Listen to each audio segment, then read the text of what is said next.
மருத்துவர் ஆலோசனை நேரம்.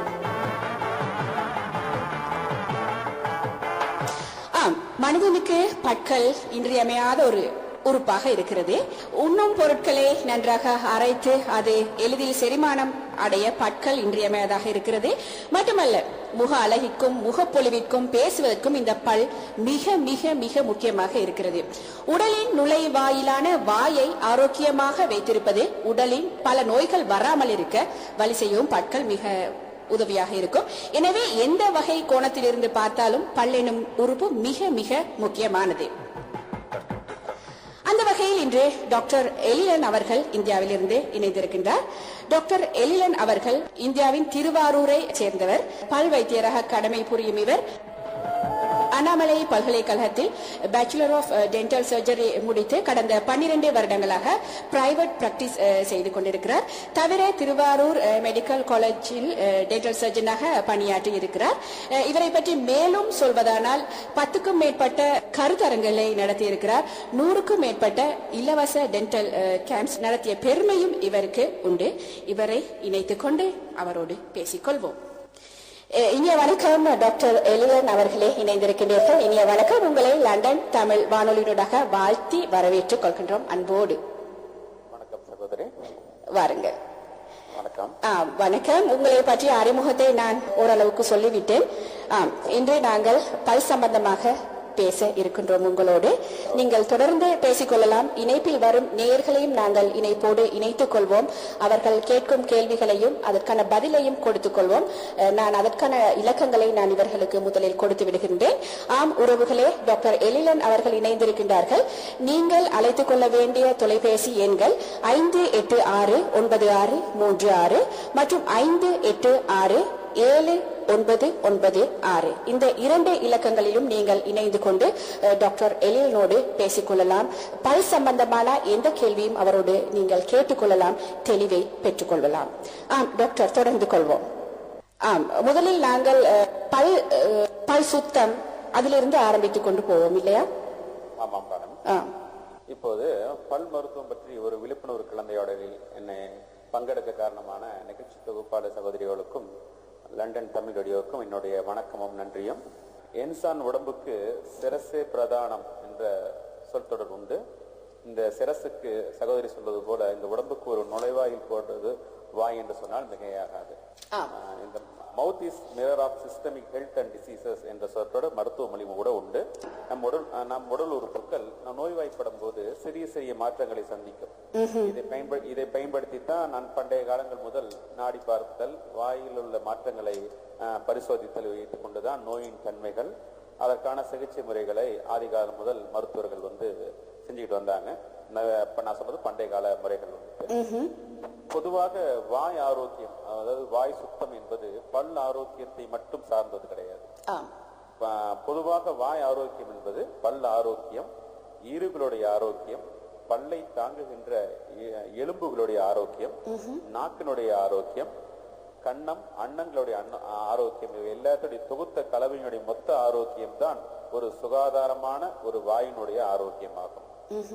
முதலில் இந்த பல் ஆரோக்கியமாக வைத்துக் கொள்வதால் என்ன பயன் என்று பார்த்தோம் என்றால், பொதுவாக பாத்தீங்கன்னா பல்லுடைய பயன் அப்படின்னு பார்த்தாலே சுத்தமா வச்சுக்கிற நோக்கனால சகோதரி சொன்னதுனால முதல்ல வசீகரம், முதல்ல முக அமைப்பு, ஒருத்தருடைய அழகு என்று வைத்துக் கொண்டோம் என்றால் அவருடைய அழகுடைய முதல் முகத்தை தான் முதலில் எல்லாரும் ஒரு குறியீடா சொல்லுவாங்க.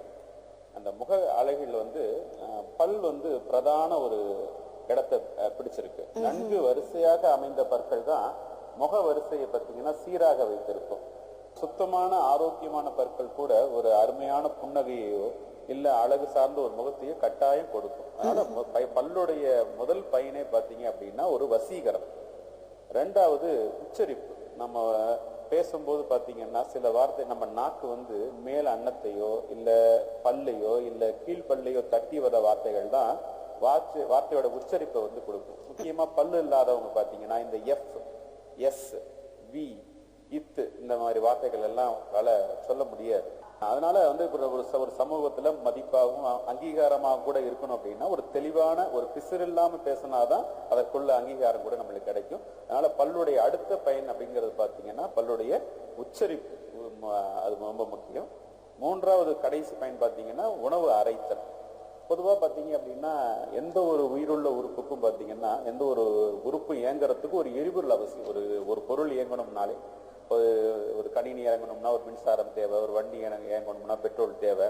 அதே மாதிரி நாம இயங்கணும் அப்படின்னா கூட ஒரு உணவுங்கிற எரிபொருள் வந்து நம்ம உடம்புல கலந்தாதான் நம்மளுக்கு அந்த சக்தி கிடைக்குது. இந்த உணவை அரைச்சி கொடுக்கக்கூடிய மிக முக்கியமான வேலையை பல் செய்யுது. அதாவது செரிமானத்துடைய முதல் உறுப்பே பல்லு தான். அந்த காலத்துல கூட என்ன சொல்லுவாங்கன்னா பல் காக்க ஆயில் கூடும் அப்படின்னு கூட சொல்லுவாங்க. பல்லு உணவை அரைச்சி கொடுக்கறதுனால நம்மளுடைய செரிமானம் எளிதாகி நம்ம சாப்பிடக்கூடிய சத்துக்கள் எல்லாம் வெளியேறாம நேரடியா நம்மளுடைய உடம்புக்கு சென்றடைகிறது. அதனால இந்த பல்லுடைய முக்கியத்துவம் பொறுத்த வரைக்கும் இந்த விஷயங்கள்லாம் நான் சொல்ல வேண்டிய அளவுக்கு அவசியப்படுது மேடம். அடுத்து வந்து நம்ம பல்லுடைய பராமரிப்பு அப்படின்னு பாக்குறதுக்கு முதல்ல பல்லு வந்து 2 வரிசைகள் வரும். முதல்ல குழந்தைகள் பல் வரிசைன்னு ஒண்ணு உண்டு, அது பால் பல் வரிசை அப்படின்னு ஒண்ணு இருக்கு. இது வந்து பிறந்ததுல இருந்து 6 மாதம் இல்லை. 2வது கெனைட் டூத் சிங்கப்பல் அப்படின்னு சொல்ல வேண்டியது. 3வது ப்ரீமோலார், 4வது மோலாஸ். இதுல வந்து நம்ம இந்த முன்பல்லு இன்சிசர் அப்படின்னு சொல்றது எல்லாமே உணவை நம்ம வந்து வெட்டி துண்டாக்கிறதுக்கு பயன்படுது. வேட்டை பற்கள். இந்த கெனைட் டூத் அப்படிங்கிறது சிங்கப்பல். அதுதான் நீங்க சொல்றது வந்து மாமிசத்தை கிழிச்சு திங்கிறதுக்கு, இல்ல ஒரு தாழை கிழிக்கிறது அது மாதிரி உள்ளது இந்த கெனைட் டூத் அப்படிங்கிறது இருக்கு. இதுல ப்ரீமோலார் டூத்ங்கிறது முன்கடா பற்கள். இது வந்து குழந்தைகளுக்கு இருக்காது. இது பெரிய வயதுக்கு வந்தவங்களுக்கு மட்டும்தான் இந்த பற்கள் இருக்கும். மோலார் டூத்ங்கிறது பின்கடவாய் பற்கள். இது வந்து மனுஷனுக்கு வேண்டிய மிக முக்கியமான ஒரு பல்வரிசைகள்ல இது ரொம்ப முக்கியம். ஏன்னா இதைத்தான் உணவை அரைச்சு கொடுக்கறதுல பெரும் பங்காற்றுது. பல்லுடைய வகைகள் அப்படின்னு பாத்துக்கிட்டீங்க அப்படின்னா இந்த செய்திகள் எல்லாம் முக்கியமா வந்து போய் சேர வேண்டிய ஒரு செய்திகள் வந்துட்டு. டாக்டர், இந்த நேரத்தில் ஒரு கேள்வி கேட்கலாமா? அதாவது ஞானப்பற்கள் இது வந்து எத்தனை வயதில் ஒருவருக்கு வரும்? ஞானப்பற்கள் இப்ப சாதாரணமாக பற்கள் முளைக்கும் போது வலி இருக்காது இல்லையா? வலி எங்களுக்கு தெரியாது, அது வந்ததும் தெரியாது போவதும் தெரியாது. ஆனால் இந்த ஞானப்பற்கள் வரும்போது மட்டும் ஏன் அவ்வளவு பெயின் வருகிறது, வலி வருகிறது? அதாவது இது ஞானப்பற்கள் வரக்கூடிய வயது இல்லை. அதனாலதான் முன்னே சொன்ன 18 to 21 வயதுக்கு உட்பட்டன்னு சொன்னது. ஏன்னா ஞானப்பற்கள் வந்து 18 வயது வரைக்கும் தான் வந்துகிட்டு இருந்தது. ஆனா இப்போ டார்வினுடைய தியரி உங்களுக்கு தெரியும் நினைக்கிறேன். அதாவது சர்வைவல் ஆஃப் பெனிஃபிட். அதாவது முன்னாடி பாத்தீங்கன்னா ஒட்டகச்சிவிங்கிறது குட்டை கழுத்தோட தான் இருந்துச்சு. நாளடைவுல வந்து குட்டைக்கு ஒட்ட வச்சு கழுத்துடைய ஒட்ட வச்சுகளும் இருந்தான, நெட்டையான கழுத்துடைய ஒட்டகச்சிகளும் இருந்தான. ஆனா நாளடைவில் வந்து அது என்ன ஆச்சு அப்படின்னா எது வந்து சர்வைவல் ஆஃப் பெனிஃபிட், எது அது வாழ்தலுக்கு வந்து தேவைப்படுதோ அது மட்டும் இருந்துட்டு தேவையில்லாத உயிரினெல்லாம் அழிச்சு போக ஆரம்பிச்சு. இதுதான் டார்வினுடைய சர்வைவல் ஆஃப் பெனிஃபிட். அதே மாதிரி மனிதருக்கு தேவைப்பட வேண்டிய பல்லுல பாத்தீங்கன்னா அந்த தேர்ட் மோலார் அப்படிங்கிற அந்த நீங்க சொல்லக்கூடிய விஸ்டம் டூத் ஞானப்பல், அது வந்து அறிவு வந்ததுக்கு அப்புறம், அதாவது டீனேஜ் ஒரு வயதுக்கு வந்ததுக்கு அப்புறம் வர்றதுனாலதான் அது ஞானப்பல் அப்படின்னு நம்ம சொல்றோம். அதோடைய பயன்பாடுங்கிறது பல வருடமா பல ஜெனரேஷனா பாத்தீங்கன்னா அவசியம் இல்லாத போய்கிட்டு இருக்கு. அந்த பல் இப்ப கூட ஒரு 100 பேர்ல ஒரு 5 பேருக்கோ இல்ல 10 பேருக்கோ முளைக்காமலையோ இல்ல அறகுறையா முளைச்சதான் இந்த தலைமுறையில் உள்ளவங்களுக்கு இருக்கும். போக போக பாத்தீங்க அப்படின்னா மனிதனுக்கு 32 இருக்கிறதுக்கு பதிலா 28 பல்லா கூட ஒரு குறிப்பிட்ட சில நூற்றாண்டுகளுக்கு பிற்பாடு கூட அவர் போகலாம். அந்த மாதிரி நம்மளுடைய தாட வரிசையில அந்த இடம் இல்லாத காரணத்தினால அந்த தாடையோட முக அமைப்பு மண்டையோட அளவு நம்மளுக்கு சுருங்கிறதுனால அந்த 3வது பல் வர வேண்டிய அவசியம் அதோட தேவைங்கிறது குறைய ஆரம்பிக்குது. அதனால என்ன ஆகுது என்றுன்னா சில பேருக்கு யாருக்கு வந்து அதாவது பரம்பரை ரீதியா மரபணு ரீதியா ஒரு குறுகலான தாடை இருக்க ஆரம்பிக்குதோ அவங்களுக்கு அந்த பல்லு வெளியில வர்றதுக்கு இடைஞ்சலும் சிரமமும் கொடுக்குது. அது மாதிரி நாம இடைஞ்சல்ங்கிறது பெரும்பாலான பேருக்கு வரதில்லை. ஆனா ஒரு 100 பேர் எடுத்துக்கிட்டோம்னா ஒரு 5ல இருந்து 10 பேருக்கு சிறு பிரச்சனையிலிருந்து பெரிய பிரச்சனை வரைக்கும் வருது. சில பேருக்கு வந்து பல்லு வந்து பாதி வராம இருக்கும். அவங்களுக்கு நம்ம என்ன செய்வோம்னா மறக்கிற ஒரு இன்ஜெக்ஷன் பண்ணி அந்த சதப்பகுதியை விலக்கி விட்டோம் அப்படின்னா அந்த முளைக்காம இருக்கக்கூடிய பற்கள் முளைச்சு வரும். நீங்க சொன்ன மாதிரி டாக்டர், இது குறுகிய தாடை உள்ளவர்களுக்கு தான் இந்த பிரச்சனை அதிகமாக இருக்கிறது. மற்றபடி இது தெரியாமலே வந்து விடுவதும் உண்டு. சரி. அடுத்து பொதுவா எல்லாரும் வந்து பல் விளக்கக்கூடிய முறைகள் வந்து சொல்லணும்னு நான் விருப்பப்படுறேன். பொதுவா எல்லாரும் பல் விளக்குறது பாத்தீங்க அப்படின்னா இப்ப அந்த கொஞ்சம் கருத்து எல்லாம் மாறிக்கிட்டு இருக்கு. இப்ப எல்லாம் இடவளமாக தான் எல்லாரும் பிரஷ் பயன்படுத்தி பிரஷ் பண்ணுவாங்க.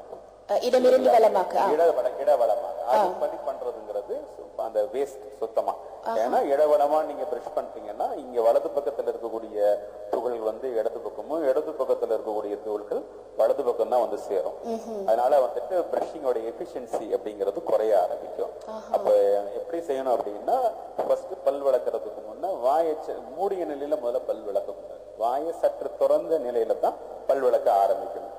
இப்போ மேல் பல் வரிசை அப்படின்னு நம்ம ஆரம்பிச்சோம் அப்படின்னா ஒரு பேச்சுக்கு மேல் பல்லுடைய பின்பகுதியை தோராயமா ஒரு 45 டிகிரி ஆங்கிள் நம்ம அந்த பல்ல மேலிருந்து கீழே பிரஷ் பண்ணணும். மேல் பல்லு அதே மாதிரி கீழ் பல்லு அப்படின்னு பாத்துக்கிட்டோம்னா அதே மாதிரி 45 டிகிரி ஆங்கிள் கீழிருந்து மேல பிரஷ் பண்ணணும். இதுதான் வெளிப்புறம் பல்லுடைய உள்புறத்தை சுத்தம் செய்ய வேண்டிய முறைகள். இதுவே பல்லுடைய உணவை அரைச்சு கொடுக்கக்கூடிய அந்த சமதளமா இருக்கக்கூடிய பகுதியை வந்துட்டு வட்ட வடிவத்துல வந்து சுத்தம் பண்ணணும். நீ அப்படி வட்ட வடிவமா சுத்தம் பண்ணாதான் அந்த இடத்துல தங்க, ஏன்னா அந்த இடம் வந்து மேடு பள்ளமா சொரசொரப்பா இருக்கும். அப்பதான் தங்கிக்கிட்டு இருக்கக்கூடிய உணவுப் பொருட்கள் எல்லாம் வெளியில வரும். இது பண்ணி முடிச்சதுக்கு அப்புறம் யூஸ்வலா எல்லாரும் பிரஷ் பண்ணி முடிச்சதோடனே பல் விளக்குதல்ங்கிறது கிருமி வந்து பல்லுல இருக்கிறத விட அதே அளவுக்கு நாக்குலயும் இருக்கும். நாக்குல இருக்கக்கூடிய அந்த கிருமிகள் தான் என்ன ஆகும்னா சில பேருக்கு வாய் துர்நாற்றத்தை மெயினா வந்து ஏற்படுத்துறதுக்கு உண்டான காரணம். அதனால ஒன்று பிரிசில்ஸ், அதாவது அந்த அதே பிரஷ்ல இருக்கக்கூடிய அந்த பிரிசில்ஸை யூஸ் பண்ணி கூட நாக்கை நாம கொஞ்சம் சுத்தம் செஞ்சுக்கிறது நல்லது. அதே மாதிரி சில பேருக்கு வந்து பிறவியிலே பாத்தீங்க அப்படின்னா பல் இடைவெளி விட்டு இருக்கும். ஒரு மாமிசம் சாப்பிடும் போதோ இல்ல இந்த சோளம் அது மாதிரி இருக்கக்கூடிய உணவுகளை சாப்பிடும் போதோ அந்த இதழ் வந்து பல் இடுக்குல மாட்டிக்கிட்டு இடைஞ்சல் கொடுக்கலாம். அது மாதிரி இருக்கிறவங்க என்ன செய்யறாங்கன்னா டென்டல் பிளாக் யூஸ் பண்ணி அந்த பல்லுக்கு இடுக்கல இருக்கக்கூடிய அந்த உணவு தங்கனதை வந்து நம்ம வந்து வெளியேற்றிக்கலாம். தரமான மவுத் வாஷ்கள் அது கூட யூஸ் பண்ணலாம். இதெல்லாம் நம்ம மொத்தமா சேர்த்து செய்யறது தான் ஒரு ப்ராப்பரான வந்து ஒரு பல் துலக்கக்கூடிய முறைகள். இதுக்கு நம்ம வந்து ஒரு நாளைக்கு 2 வேளை கட்டாயம், அதாவது கால வேளையில பல் விளக்குறதுங்கிறது என்ன முக்கியமோ அதே அளவுக்கு முக்கியங்கிறது இரவலையும் பல் விளக்குறது தான். ஏன்னா பல் விளக்க அந்த பல்லு சொத்தைக்கு உண்டான முக்கியமான கிருமிகள் எல்லாமே அன்அரோபிக், அதாவது எச்சி வந்து அதிகமா இல்லாத நேரத்துலதான் அதிகமா வேலை செய்ய ஆரம்பிக்கும். பெரும்பாலும் நம்ம தூங்கும் போது இல்லாட்டி நம்ம எச்சி வந்து ஊறிக்கிட்டு இருக்கு. நம்ம தூங்க போறதுக்கு முன்ன நம்ம பிரஷ் எல்லாம் பண்ணிட்டு நம்ம படுத்திருந்தாதான் நம்ம வாய்ங்கிறது அதிக சுகாதாரமா இருக்கிறது நம்ம உறுதி செய்யறோம். இதுதான் பல் துளக்குறதுல வந்துட்டு நேரில் தெரிஞ்சு கொள்ள வேண்டிய முக்கியமான சில விஷயம். வாயை சுத்தமாக வைத்துக் கொள்வதில் பல் துலக்கும் முறையும் கூட மிக மிக முக்கியமான ஒன்றாக இருக்கிறது என்பதை நீங்க சொல்லிக் கொண்டீங்க. அதாவது பல் துலக்கும் போது மேலிருந்து கீழாக மேலிருக்கும் பற்களாக இருந்தாலும் கீழிருக்கும் பற்களாக இருந்தாலும் முன் பற்களை மேலிருந்து கீழாக துலக்க வேண்டும். மற்றது உள் தாடைகளில் இருக்கும் பற்களை வட்ட வடிவில், அதாவது வட்ட வடிவில் துலக்கிக் கொள்ள வேண்டும். அது தவிர வாய் துர்நாற்றம் என்ற ஒரு விஷயத்துக்கு காரணமாக இருப்பது நாக்கும் கூட, அதில் படைந்திருக்கும் வெள்ளை பொருட்கள் காரணமாக இருக்கும் என்பதையும் சொல்லிக்கொண்டு நாக்கையும் சுத்தம் செய்து கொள்ள வேண்டும் என்ற ஒரு விடயத்தையும் டாக்டர் பகிர்ந்து கொண்டார். தொடர்ந்து கொள்வோம். அடுத்த விஷயம் பாத்தீங்கன்னா, இப்போ வந்து அதிகமா குழந்தைகள் நான் சொல்றதுங்கிறது ஒரு 2 வயதுக்கு உட்பட்ட குழந்தைகளுடைய பல் சொத்தை அப்படிங்கிறது பாத்தீங்கன்னா சில வருடங்களுக்கு நான் சொல்றது ஒரு 10-20 வருடங்களுக்கு முன்ன ஒரு குழந்தைக்கு எவ்வளவு பல் சொத்தை இருந்ததோ அதை விட பல மடங்கு அது பல் சொத்தை வரத்துக்கு உண்டான வாய்ப்பு அதிகரிக்குது. இதுக்கு மெயின் காரணம் என்னன்னா, தாய்ப்பால்ல இருந்து எல்லாரும் அந்த குட்டிப்பாலுக்கு வந்து மாறுறதுதான் அதோட மெயின் ரீசன். அதாவது பாட்டில் சிண்ட்ரோம் கேரிஸ் கூட ஒரு அந்த பல் சொத்தைக்கு பேர் வர்ற அளவுக்கு, அதாவது பல் என்ன ஆகும் அப்படின்னா, சில தாய்மார்கள் என்ன செய்வாங்கன்னா, தான் குழந்தை நல்லா சாப்பிடணும் அப்படிங்கிறதுக்காக இல்ல நல்லா புஷ்டியா வளரணுங்கிறதுக்காக தூக்கத்துல நல்லா தூங்க வச்சு புட்டி பால்ல இருக்கிறத வந்து பாலை வந்து கொடுத்து, ஆனா தூக்கத்துலதான் அது வந்து தன்னை அறியாம வந்து குடிக்க கொடுத்து அந்த பல்லுடைய அந்த பல்ல சுத்தி அந்த பாலுடைய எச்சம் மிச்சம் இருக்கிறதுங்கிறது அந்த பால் பல்ல பாதிச்சு பாத்தீங்கன்னா பல்லையே உருகுலைச்சு போற அளவுக்கு அது கொண்டு வர அளவுக்கு புதுசா இந்த 10 வருஷத்துல வந்து பாட்டில் சிண்ட்ரோம் கேரிஸ் அப்படின்னு ஒரு புது பெயரிட்டு சொல்ற அளவுக்கு கூட அந்த வியாதியோட தன்மை வந்துருச்சு. அதனால முக்கியமா என்ன புரிஞ்சுக்கணும் அப்படின்னா, அது குழந்தை ஒரு பல் சுகாதாரத்தை நம்ம ஒரு குழந்தை பல் முளைக்க ஆரம்பிக்கிறதுல இருந்தே ஆரம்பிக்கும். பல் வளர்க்கணும் அப்படிங்கறது அவசியம் இல்லை. உதாரணத்துக்கு ஒரு குழந்தைக்கு ஒரு 8 மாதத்துல இல்ல 6 மாதத்துல ஒரு பல் முளைக்குதுன்னா பல் வளர்க்கணும்னு அவசியம் இல்லை. ஒரு சாதாரண ஒரு காட்டன் கர்ச்சீஃபாலையோ இல்ல ஒரு மெல்லிய ஒரு பஞ்சாலையோ பால் கொடுத்ததுக்கு அப்புறம் தொடச்சி வர, அது முக்கியமா நைட்டு படுக்க போறதுக்கு முன்னாடி லைட்டா தொடச்சி ஒரு ஈர துணியால தொடச்சி விடுறதுங்கிறது நல்லா இருக்கும். முக்கியமா நைட்டு தூங்க போறதுக்கு முன்ன ஒரு குழந்தைக்கு பால் கொடுத்துட்டு அந்த பாலுடைய வாசனையோடைய அந்த ருசியோடைய படுக்கிறதுக்கு எந்த குழந்தையும் அளவு பண்ண கூடாது. அது ஏன்னா நம்ம ஒருவேளை பால் கொடுக்கறதா இருந்ததுன்னா நம்ம சின்ன ஒரு வாயை தொடச்சிட்டோ இல்ல கொஞ்சம் வயதுக்கு வந்த குழந்தைங்களா இருந்ததுன்னா பல்லு வளர்க்கிட்டதுக்கு அப்புறம் தான் படுக்கணும் அப்படிங்கிற பழக்கத்தை ஏற்படுத்தினாதான் இந்த வியாதியெல்லாம் நம்ம கட்டுப்படுத்துறதுக்கு முடியும். புட்டி பால் கொடுக்கறது கூட சின்ன பிள்ளைங்களுக்கு இந்த பல் பிரச்சனைகளை ஏற்படுத்தும். ஆகவே டாக்டர் சொல்கின்ற மாதிரி பாலை கொடுத்து வாயை நல்லா அந்த பால் வாசனை போகும்படியான நேரத்தில் தான் உறங்க வைக்க வேண்டும் என்று நீங்க சொல்கின்றீர்கள். அடுத்து பாத்தீங்க அப்படின்னா பல் சொத்தை, அதுதான் ஒரு பல் மருத்துவமனையில ஒரு நோயாளி அதிகம் வர்றதுக்கு உண்டான ஒரு காரணம் பல் சொத்தை. அந்த பல் சொத்தையில பாத்தீங்க அப்படின்னா முதல்ல ஏன் பல் சொத்தை அப்படி வருது அப்படின்னு கேட்டா, முதல்ல பல் சொத்தை ஏன் வந்துச்சுன்னு கண்டுபிடிக்கிறதே ஒரு பெரிய அதுவே ஒரு பெரிய கதை. ஆக்சுவலா பாத்தீங்க அப்படின்னா மைக்ரோஸ்கோப்பை கண்டுபிடிக்கிறதுக்கு முன்ன வரைக்கும் அது ஏன் பல் சொத்தை வந்துச்சு அப்படின்னு கண்டுபிடிக்க முடியல. ஆக்சுவலா முதல்ல மைக்ரோஸ்கோப்பை கண்டுபிடிச்சதுக்கு அப்புறம் கண்டுபிடிச்சவர் என்ன பண்ணாரு அப்படின்னா ஜான் லீவன்ஹிக் அப்படிங்கிற ஒரு ஹாலந்துக்காரரு. அவர் என்ன பண்ணாருன்னா ஒரு 3 நாள் பல் விளக்காம இருந்துட்டு அவர் அந்த பல்லுல படிஞ்சிருக்குல்ல அந்த வெள்ளையா தூங்கி இருக்கும்ல அதை அவர் கையாட்ட சுரண்டி ஒரு மைக்ரோஸ்கோப்ல அவர் தான் கண்டுபிடிச்சது. அவர்தான் அதை வச்சு அவர் மைக்ரோஸ்கோப்ல பார்த்தோன்னா அவர் ரொம்ப அதிர்ச்சி ஆயிட்டார். 3 நாள் பல் விளக்காத அந்த ஊசை எடுத்து பார்த்தோம். ஏன்னா அதுல பல நூற்றுக்கணக்கான கிருமிகள் அதுல இருந்தது. அதுதான் முதல்ல ஒரு மைக்ரோஸ்கோப் கண்டுபிடிச்சதுக்கு அப்புறம் அந்த விஞ்ஞானி ஒரு நுண்ணுயிரை முதல்ல பார்த்ததுக்கு உண்டான இன்சிடென்ட். ஆக்சுவலா இந்த பல்லுல இருந்து எடுக்கக்கூடிய அந்த காரைகள் தான். அதுக்கப்புறம் ஆராய்ச்சிகள் என்ன சொல்லுதுன்னா ஒரு கிராம் காரையை நம்ம எடுத்தோம்னா பல லட்சம் கிருமிகள் இருக்கிறதா கூட சொல்றாங்க. ஆக்சுவலா இந்த அந்த நம்ம எல்லாருக்கும் இது படியும். அதாவது இந்த ஊத்தை பல் ஊத்தைன்னு சொல்லுவாங்க. காலைல தூங்கி எழுந்திரிச்சோன்னா வாய் பூரா அது படியும். 24 மணி நேரமும் ஒருத்தவங்களுக்கு படிச்சுக்கிட்டே தான் இருக்கும். அது யாரும் விதிவிலக்கே இல்லை. அது மாதிரி ஊத்தப்படுகிறது. அதை நம்ம மருத்துவ டென்டல் பிளாக் அப்படின்னு சொல்லுவோம். அந்த டென்டல் பிளாக் என்ன ஆகும்னா தொடர்ந்து எல்லாருக்கும் படிச்சுக்கிட்டு இருக்கும். யாரும் விதிவிலக்கு இல்லை. ஆனா அது படிச்சுக்கிட்டு இருக்கிறது என்ன ஆகும்னா நாம சாப்பிடுற அந்த உணவுல இருக்கக்கூடிய இனிப்பு பொருட்கள், முக்கியமா பாத்தீங்கன்னா சுக்ரோஸ் அப்படின்னு இருக்கக்கூடிய என்னென்ன ஃபுட் ஐட்டம்ஸ் முடியுதோ இதோட வினை புரிஞ்சு அது மாதிரி நம்ம இனிப்போ இல்ல ஒரு ஒரு பிசுபிசுப்பான ஒரு சாக்லேட்டோ இது மாதிரி இல்ல ஒரு பீஸா சீஸ் இது மாதிரி சாப்பிடுறோம் அப்படின்னா அது மாதிரி சாப்பிடாத நேரத்துல அது ரெண்டும் கலந்து நொதிச்சு லாக்டிக் அமிலத்தை அது ப்ரொடியூஸ் பண்ணி அந்த பல்லுடைய மேல்புறத்தை சின்னதா பாதிக்காது.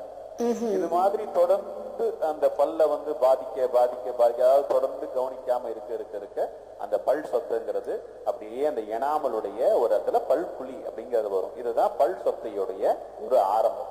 இதுதான் இந்த பல் சொத்தைக்கு மெயினா ஒரு பல் சொத்தை அதாவது டென்டல் கேரிஸ் வரணும் அப்படின்னா 4 விஷயங்கள் இருந்தாதான் ஒருத்தருக்கு பல் சொத்தம் வரும்.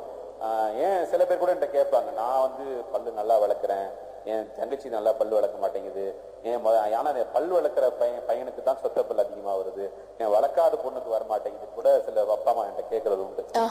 பொதுவா அது பல் சொத்தை. ஏன்னா ஒரு வியாதி யாருக்கு வரும் எப்படி வரும் அப்படிங்கறது நம்ம கணிக்க முடியாது. ஆனா பல் சொத்தை வர்றதுக்கு உண்டான மெயின் காரணம் பாத்தீங்கன்னா 4 விஷயம். ஒண்ணு அந்த பல்லுல படிஞ்சிருக்கக்கூடிய அந்த ஊத்து, அது நம்ம எடுக்காம விடுற சரியா பல் வளர்க்காம சரியாம எடுக்காம விட்ட ஊத்த ஒண்ணு. ரெண்டாவது அந்த அந்த சாப்பாடு பொருள் அந்த சுக்ரோஸ் பொருள் பல்லுல தங்கணும். எல்லாரும் சாப்பிடுறோம், அந்த சாப்பிடறான அது பல்லுல தங்குற அளவுக்கு அந்த பல்லுடைய மேடு சொரசொரப்பா இருக்கக்கூடிய அந்த அமைப்பு, இது ரெண்டாவது. மூணாவது பாத்தீங்க அப்படின்னா அந்த சுக்ரோஸ் நிறைஞ்ச அந்த அந்த உணவு அந்த பிளேக்கோடைய சொரசொரப்பான தன்மைகளை வினப்புரிஞ்ச லாக்டிக் அமிலம். மூணாவது அதுக்கு நம்ம எடுக்கிறதுக்கு அந்த பல்லு அந்த பாதிக்கிற அளவுக்கு நம்ம அந்த டைம் கொடுக்கறோம்ல, சரியா வாயமை கொப்பளிக்காம பிரஷ் பண்ணாம, இந்த 4 சேர்ந்தா மட்டும்தான் ஒருத்தருக்கு பல் சொத்தை அப்படிங்கிறது.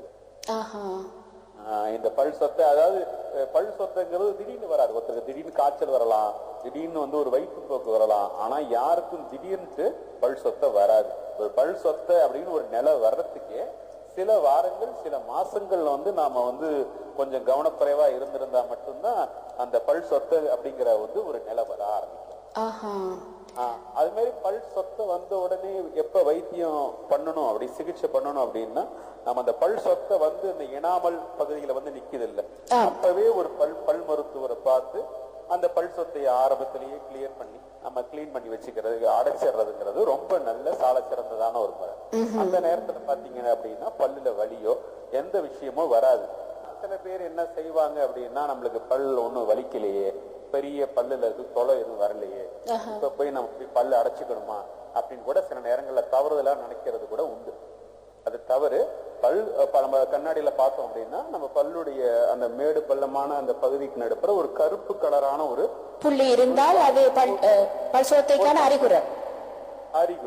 அந்த நேரத்துல அடைச்சுக்கிட்டோம் அப்படின்னா அதிக செலவில்லாத, அதிக சிரமம் இல்லாத, ஈஸியா நம்ம வந்து அந்த பல்ல காப்பாத்திக்கலாம். இதுக்கப்புறம் நம்ம உள்ள போனால் கூட காப்பாற்ற முடியும். ஆனா அது காப்பாத்துறதுக்கு அதுக்கு தகுந்த பொருட்செலவு, அதுக்கு தகுந்த அலைச்சல், இதெல்லாம் நம்ம பண்ணலாம். இந்த இப்போ ஒருவேளை இந்த நேரத்துல யாராவது, நான் சொன்னது இந்த முதல் நிலை, இந்த நேரத்துல போனீங்கன்னா ஒரு டாக்டர் வந்து சிம்பிளா வந்து அந்த பல்ல அடைச்சு கொடுத்துருவாங்க. ஒருவேளை இந்த நேரத்துல போகாம கொஞ்சம் லேட்டா போறவங்களா இருந்தாங்க அப்படின்னா பல் சொத்துங்கிறது வேருக்குள்ள பரவி அந்த வேருடைய நரம்பு பாதிச்சு பல் வலிக்க ஆரம்பிக்கும். சில பேர் பல் வலிச்சு வந்ததுக்கு அப்புறம் தான் பல் டாக்டர் போகணும் அப்படிங்கிற கருத்து இன்னும் இருந்துகிட்டு தான் இருக்கு. எனக்கு ஏன் வரலன்னு கேட்டா, எனக்கு பல் வலிக்கலையே, நான் ஏன் வலிச்சாதானே வரணும் அப்படின்னு கூட சில பேர் நினைக்கிறது உண்டு. டாக்டர், இந்த இடத்துல ஒரு கேள்வி. இப்போது ஒருவருக்கு பல் சொத்தை வந்து அது வேறு வரையும் தாக்கி இருக்கிறது. அப்போ இந்த நேரத்தில் தான் இவர் கண்டுகொள்க பல்வலி வருகிறது, இந்த நேரத்தில் இவர் கண்டுகொள்கிறார் எனக்கு பல்வலி இருக்கிறது, பல் சொத்தை இருக்கிறது என்று. இப்போ டாக்டரிடம் போகிறார், அவர் போய் அதை ஃபில் பண்ணுகின்றார், அந்த இடத்தை நிரப்பிக் கொள்கிறார். அப்பவும் அந்த நரம்பை தாக்கி இருக்கிற அந்த வலி வருமா மீண்டும்? அதாவது அந்நேரத்தில் வந்து, அதாவது இது வந்து அது எப்படி நீங்க கேட்கிற கேள்வி புரியுது. ஆனா இப்போ வந்து வெறுமன ஒரு மருத்துவர் வந்து நரம்ப தாக்கினதுக்கு பிறகு வந்து ஃபில் பண்ணாங்கன்னா என்ன செய்வாங்கன்னா, முதல்ல டெம்பரரி ஃபில்லிங் தான் கொடுப்பாங்க. அந்த டெம்பரரி ஃபில்லிங் ஒத்துக்கக்கூடிய பட்சத்துலதான் பர்மனன்ட் ஃபில்லிங் கொடுப்பாங்க. ஒருவேளை வேர் கெட்டதுக்கு பின்னாடி தான் ஒரு நோயாளி ஒரு டாக்டர்கிட்ட போயிருந்தார் அப்படின்னா, அப்ப டாக்டர் வந்து வெறும் பல்லு அடைக்க சொல்ல மாட்டார், வேர் சுத்தம் பண்ணி, அதாவது வேர்க்குழாய் சிகிச்சை, ரூட் கெனால் ட்ரீட்மெண்ட் அப்படின்ட்டு.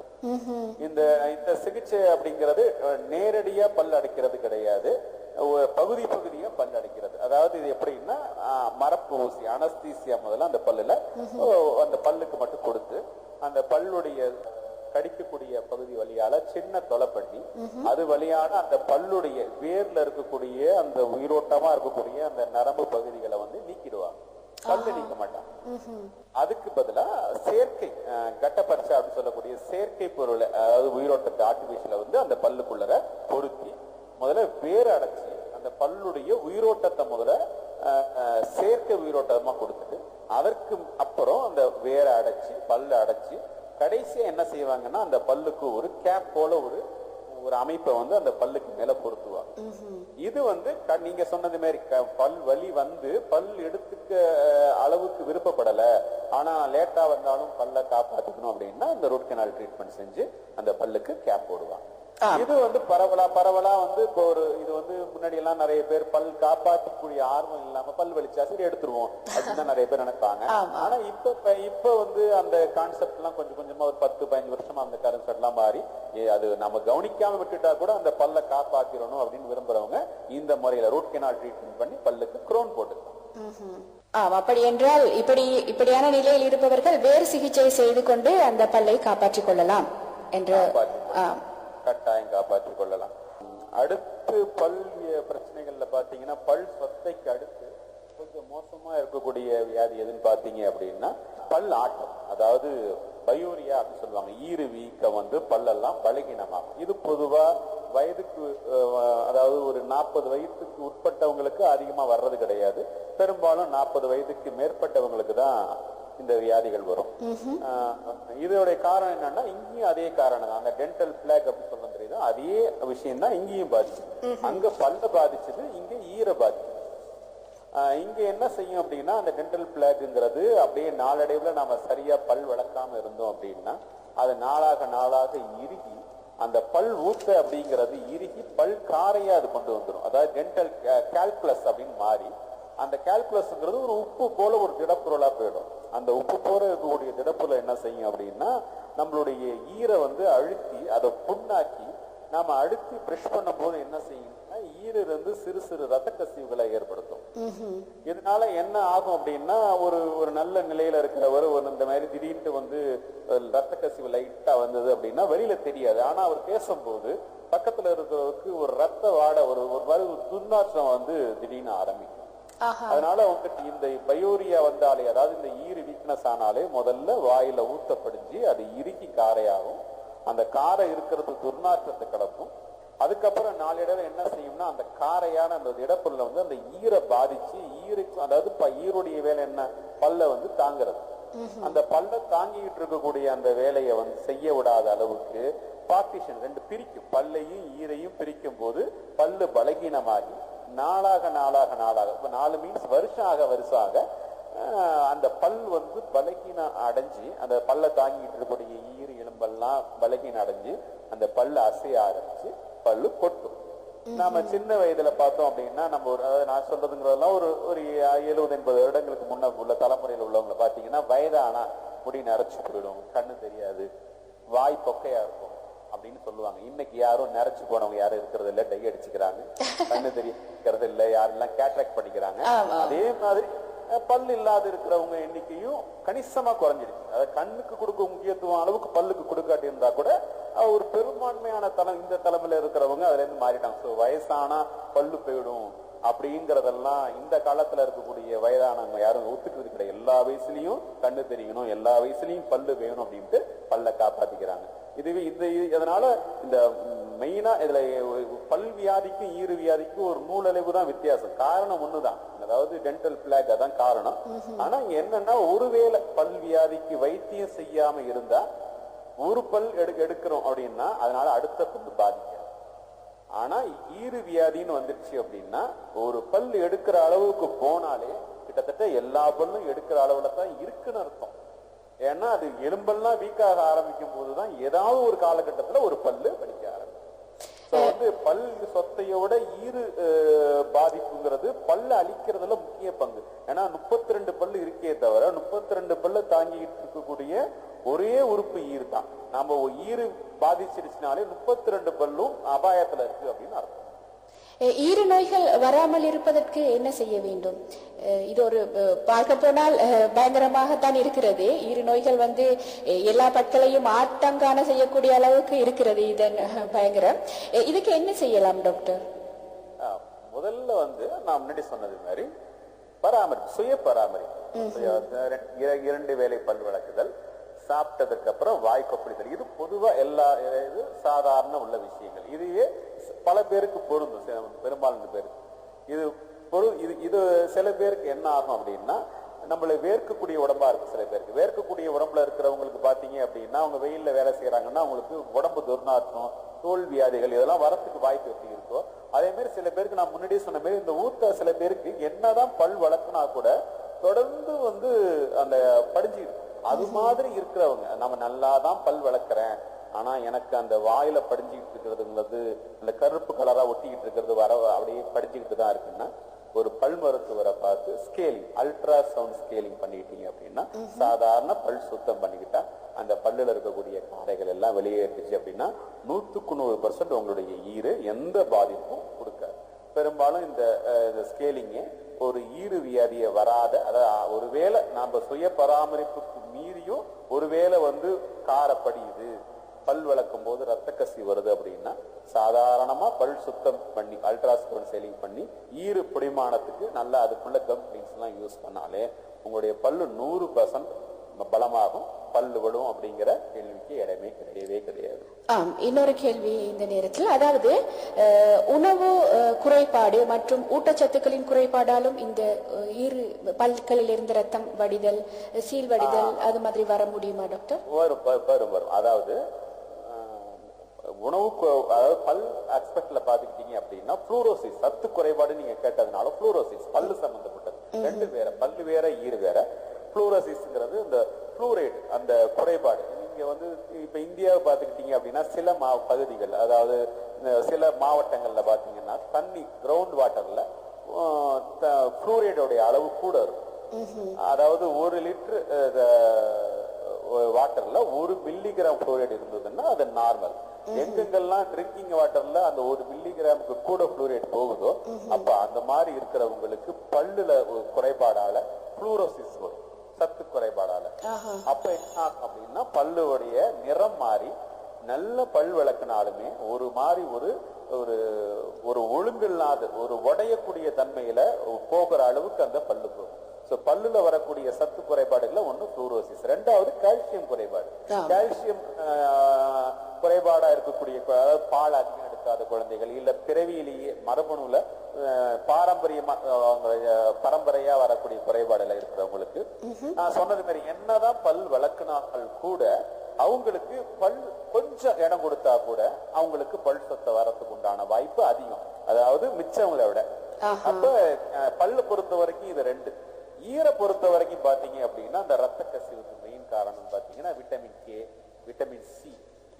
இந்த டெபிஷியன்சி ஆணுச்சு அப்படின்னா டெஃபினட்டா உங்களுடைய ஈரு ஆட்டோமேட்டிக்கா பூஞ்சையாயிடும்.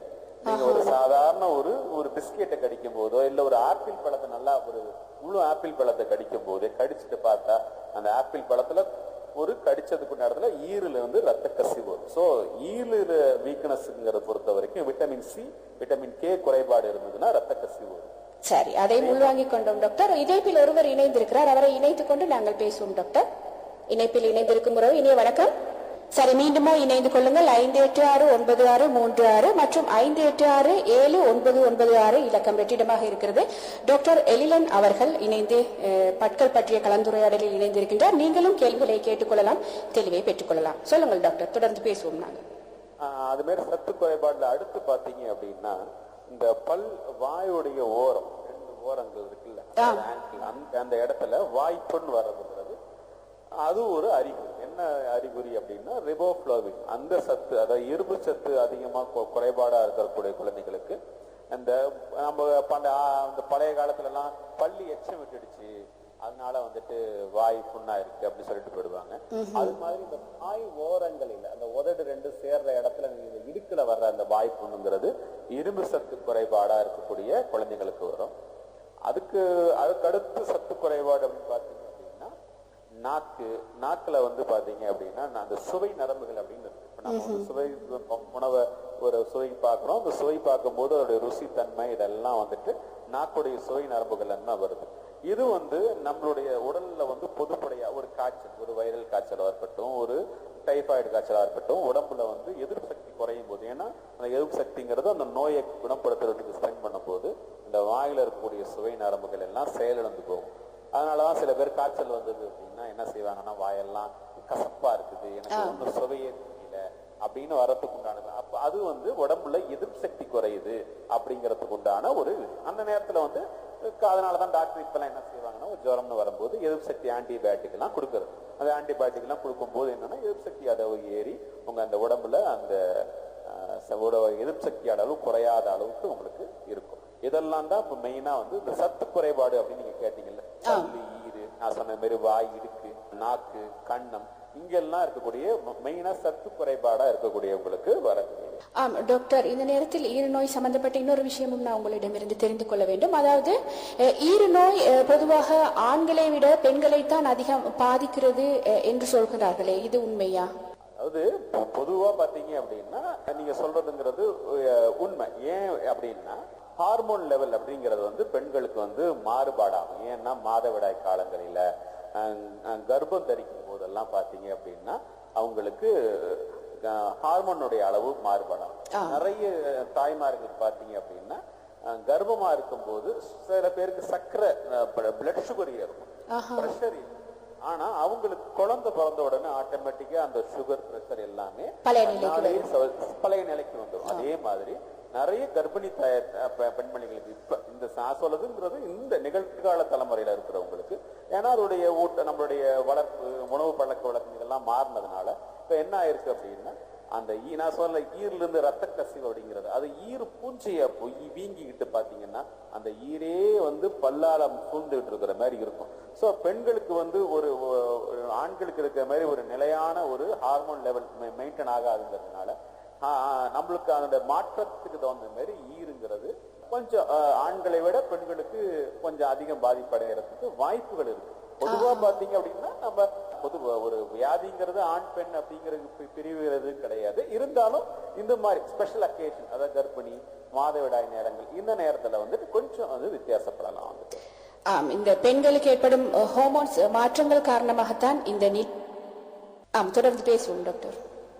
அடுத்து பாத்தீங்க அப்படின்னா இப்போ வந்து தேய்ந்த பற்கள், இது நான் முதல்ல வந்து தேய்ந்த பற்கள், இன்னொன்னு உடைந்த பற்கள், இது நாமளா ஏற்படுத்துகிறது.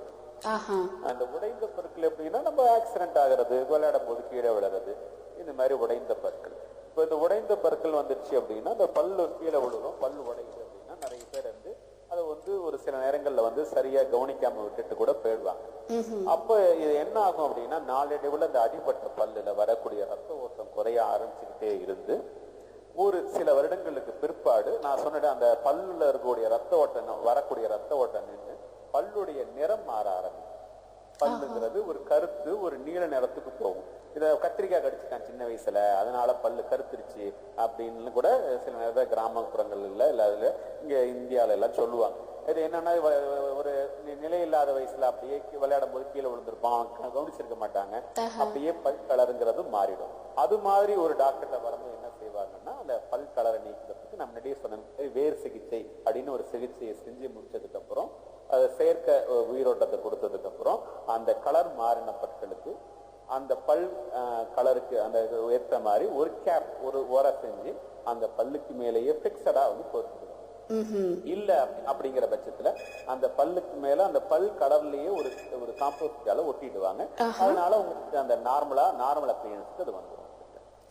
சரி, அதையும் உள்வாங்கிக் கொண்டோம். இணைப்பில் ஒருவர் இணைந்திருக்கிறார், இணைத்துக் கொள்வோம் அவரையும். இனிய வணக்கம்.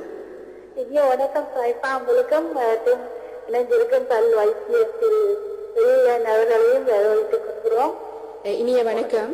வணக்கம். நான் நிகழ்வை கேட்டுக்கொண்டிருக்கிறேன். அருமையாக பல்லை பற்றி தந்து எடுத்து தந்து கொண்டிருக்கிறீர்கள். சிறு வயதாக இருக்கும் பொழுது நாங்கள் பல்லை கவனிப்பதில்லை, இள வயதாகிய பின்பு கூட கவனிப்பது இல்லை. பின்பு கொஞ்சம் வயது வர 50 வயது என்று வரைக்கும் கஷ்டப்படுகின்றோம். இதற்காக டாக்டர் நேரத்தோடைய ஒரு 50-52 வயதிலேயே பற்கள் ஆட்டம் காண்பது காரணம் என்ன? அதாவதுமா பல் ஏன் வயதாகும் போது பல் ஆடுது அப்படின்னு கேக்குறீங்க தானே? ஆமா. இப்ப நான் முன்னாடி சொன்னதுதான் ஈரு நீங்க முன்னாடி சொன்னீங்களா, நான் முன்னாடி அதான் விளக்கம் கொடுத்தேன். பல் ஆட்டம் அப்படிங்கிறது அந்த ஈரு வீக்கத்தினுடைய ஒரு தொடர்ச்சி. அதாவது நடுத்தர வயதுல நம்ம முன்னாடி சொன்னது மாதிரி யாரெல்லாம் வாய் சுகாதாரத்தை அந்த அளவுக்கு பராமரிப்பு செய்யலையோ அந்த அவங்களுக்கு ஈரு வீக்காக ஆரம்பிக்கும் போது எல்லாருக்கும் எலும்பு தேயும். வயசாகும் போது யாரும் அதுக்கு விதிவிலக்கு கிடையாது. அப்ப நம்மளுடைய எலும்பு தேயும் போது அதோடைய நாம ஏதாவது அழுத்தமான பொருளோ இல்ல ஒரு அதிர்ச்சியோ அந்த பல்லுக்கு கொடுக்கும் போது அந்த பல்லு பலகீனமா போறதுக்கு உண்டான ஒரே ஒரு மெயின் காரணங்கிறது அதுதான். எப்படி சரி பண்ணலாம் அப்படின்னு பாத்தீங்க நம்ம என்னன்னா நிரம்ப ஒரு பெற்றோர்கள் வந்து எனது பெற்றோர்களுக்கு நான் வந்து ஒரு 9வது பிள்ளை, இதனால் அப்படியாக இருக்குமான்னு சில வேலையை யோசித்தேன். இல்லம்மா, இதுதான் ஈறு பாதிப்பு தான் அது. இது இப்ப முன்னாடி உள்ள காலகட்டத்தில எல்லாம் அது சரிப்படுத்த முடியாது. இப்ப எல்லாம் ஈறு சிகிச்சை பல்லெல்லாம் சுத்தம் பண்ணி மற்றது மட்டும் இல்ல பல்ல சுத்தம் பண்ணிட்டு அந்த ஈரை வலுப்படுத்துறதுக்கு 2 ஈரையும் நம்ம சேர்த்து நல்லா அழுத்தி ஒரு சின்ன தையல் ஒன்று பெரிய அறுவை சிகிச்சை எல்லாம் கிடையாது. ஒரு சாதாரண ஒரு சின்ன சிம்பிள் அப்படியே செஞ்சுட்டு நீங்க நேரா வீட்டுக்கு போக வேண்டியதுதான். அது மாதிரி செஞ்சுக்கிட்டா இந்த ஆடுற பொருள கூட இன்னைக்குள்ள மருத்துவ முறையில ஒரு தரமான எந்த மருத்துவராலையும் ரொம்ப அதிக செலவில்லாத உங்களால வந்து சரிபடுறதுக்கு வாய்ப்புகள் இருக்கு. ஒரு மருத்துவரை தொடர்பு கொண்டு பாருங்க, கட்டாயம் உங்களுடைய பிரச்சனைகள் வந்து தீரும். நிச்சயமாய் நன்றி. நான் சிலவளை அப்படித்தான் நினைப்பேன். நீங்க கூறும் பொழுது தெரிகின்றது. எத்தனை பிள்ளைகளாக இருந்தாலும் பரவாயில்ல, அது எங்களோட பல் வந்து அது உறுதியாகத்தான் இருக்கும் என்று நீங்க கூறுவீங்க. ஆமா ஆமா, கட்டாயம் அதேதான். உங்களை உரையாடலை கேட்டுக்கொண்டிருக்கிறேன். பைப்பாவும் நல்ல கேள்விகளை கேட்டு நிகழ்ச்சியை நடத்துகின்றீர்கள். அதுக்கும் வாழ்த்துக்கள் கூறி நன்றி, வணக்கம். நன்றி, வணக்கம். இணைந்து கொண்டதற்கு அவர் புஷ்பவதி சிவநாதன் அவர்கள் லூட்டன் இங்கிலாந்திலிருந்து டாக்டரோடு இணைந்து பேசிக்கொண்டார். அவருக்கும் நன்றிகளை கூறிக்கொண்டு இணைந்து பேச விரும்புபவர்கள் 586-9636 586-7996 இலக்கங்களோடு தொடர்பு கொண்டு டாக்டர் எழிலன் அவர்கள் இணைந்து பேசிக் கொண்டிருக்கிறார்கள். உங்கள் கேள்விகள் இருந்தால் கேட்டு நீங்கள் தெளிவு பெற்றுக் கொள்ளலாம். டாக்டர், நாங்கள் தொடர்வோம். அடுத்து நம்ம உடைந்த பற்களை பத்தி பார்த்தோம். அடுத்து தேய்ந்த பற்கள். அதாவது தேய்ஞ்ச பற்கள் அப்படின்னு பாத்தீங்கன்னா ஓவர் ப்ரொடக்ஷன். முன்னாடி கூட ஒரு ஒரு தமிழ் பாட்டு கூட இருக்கு. கல்லும் மணலும் கரியுடனே பாலிகளும் வல்லதொரு வைக்கோலும் வைத்து பல்தனை தேய்த்திடுவாரே சேராலே சீதேவி வந்து வாய்த்திடுவாள் மூதேவி அப்படின்னு ஒரு தமிழ்ல ஒரு ஒரு இலக்கிய பாடல் ஒண்ணு இருக்கு. மருத்துவ குறிப்பு பாடல் ஒண்ணு இருக்கு. அதாவது ஒரு பல்லை எப்படி எப்படி வளர்க்கணும் அப்படிங்கிறத இப்ப சில 100 வருடங்கள் இல்ல, பல 100 வருடங்கள், பல சில 100 வருடங்களுக்கு முன்னே, அதாவது ஒரு ஒரு பண்டைய கால பாட்டுல வந்து ஒரு தமிழ் சங்க கால பாட்டுல இது ஒண்ணு இருக்கு. சொல்லி இருக்கிறார்கள், ஏற்கனவே இன்னும் இருக்கிறார்கள், சொல்லி இருக்கிறார்கள். டாக்டர், நாங்கள் இதை பேச முன்பு இணைப்பில் இருப்பதை இணைத்துக் கொள்வோமா? கட்டாயம். இணைப்பில் இருந்து இருக்கும் உறவு இனிய வணக்கம். வணக்கம், நிலா அவர்கள் இணைந்திருக்கிறார் இங்கிலாந்திலிருந்து. அவரோட பேசிக்கொள்ளுங்கள். டாக்டர் இருக்கிறார், கேள்விகளை கேட்டுக்கொள்ளலாம். நீங்க வணக்கம். வணக்கம்மா.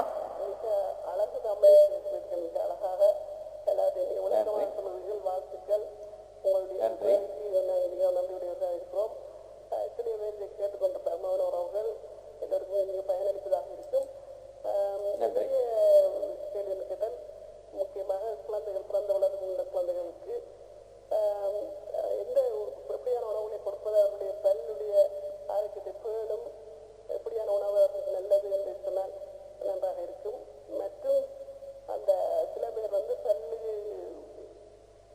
சில பல்லுக்காக, அதாவது பல்லை சில தூட்டை வந்தோ அல்லது ஏதாவது விபத்தின் காரணமாக போகிறவர்கள் அந்த பல்லுக்காக தெரிஞ்சிருந்தோடு இருக்கிறார்கள் அல்லவா, அதை சில பேர் வந்து பருத்தியை போகும்போது போட்டுக்கொண்டு படுத்தார்கள்.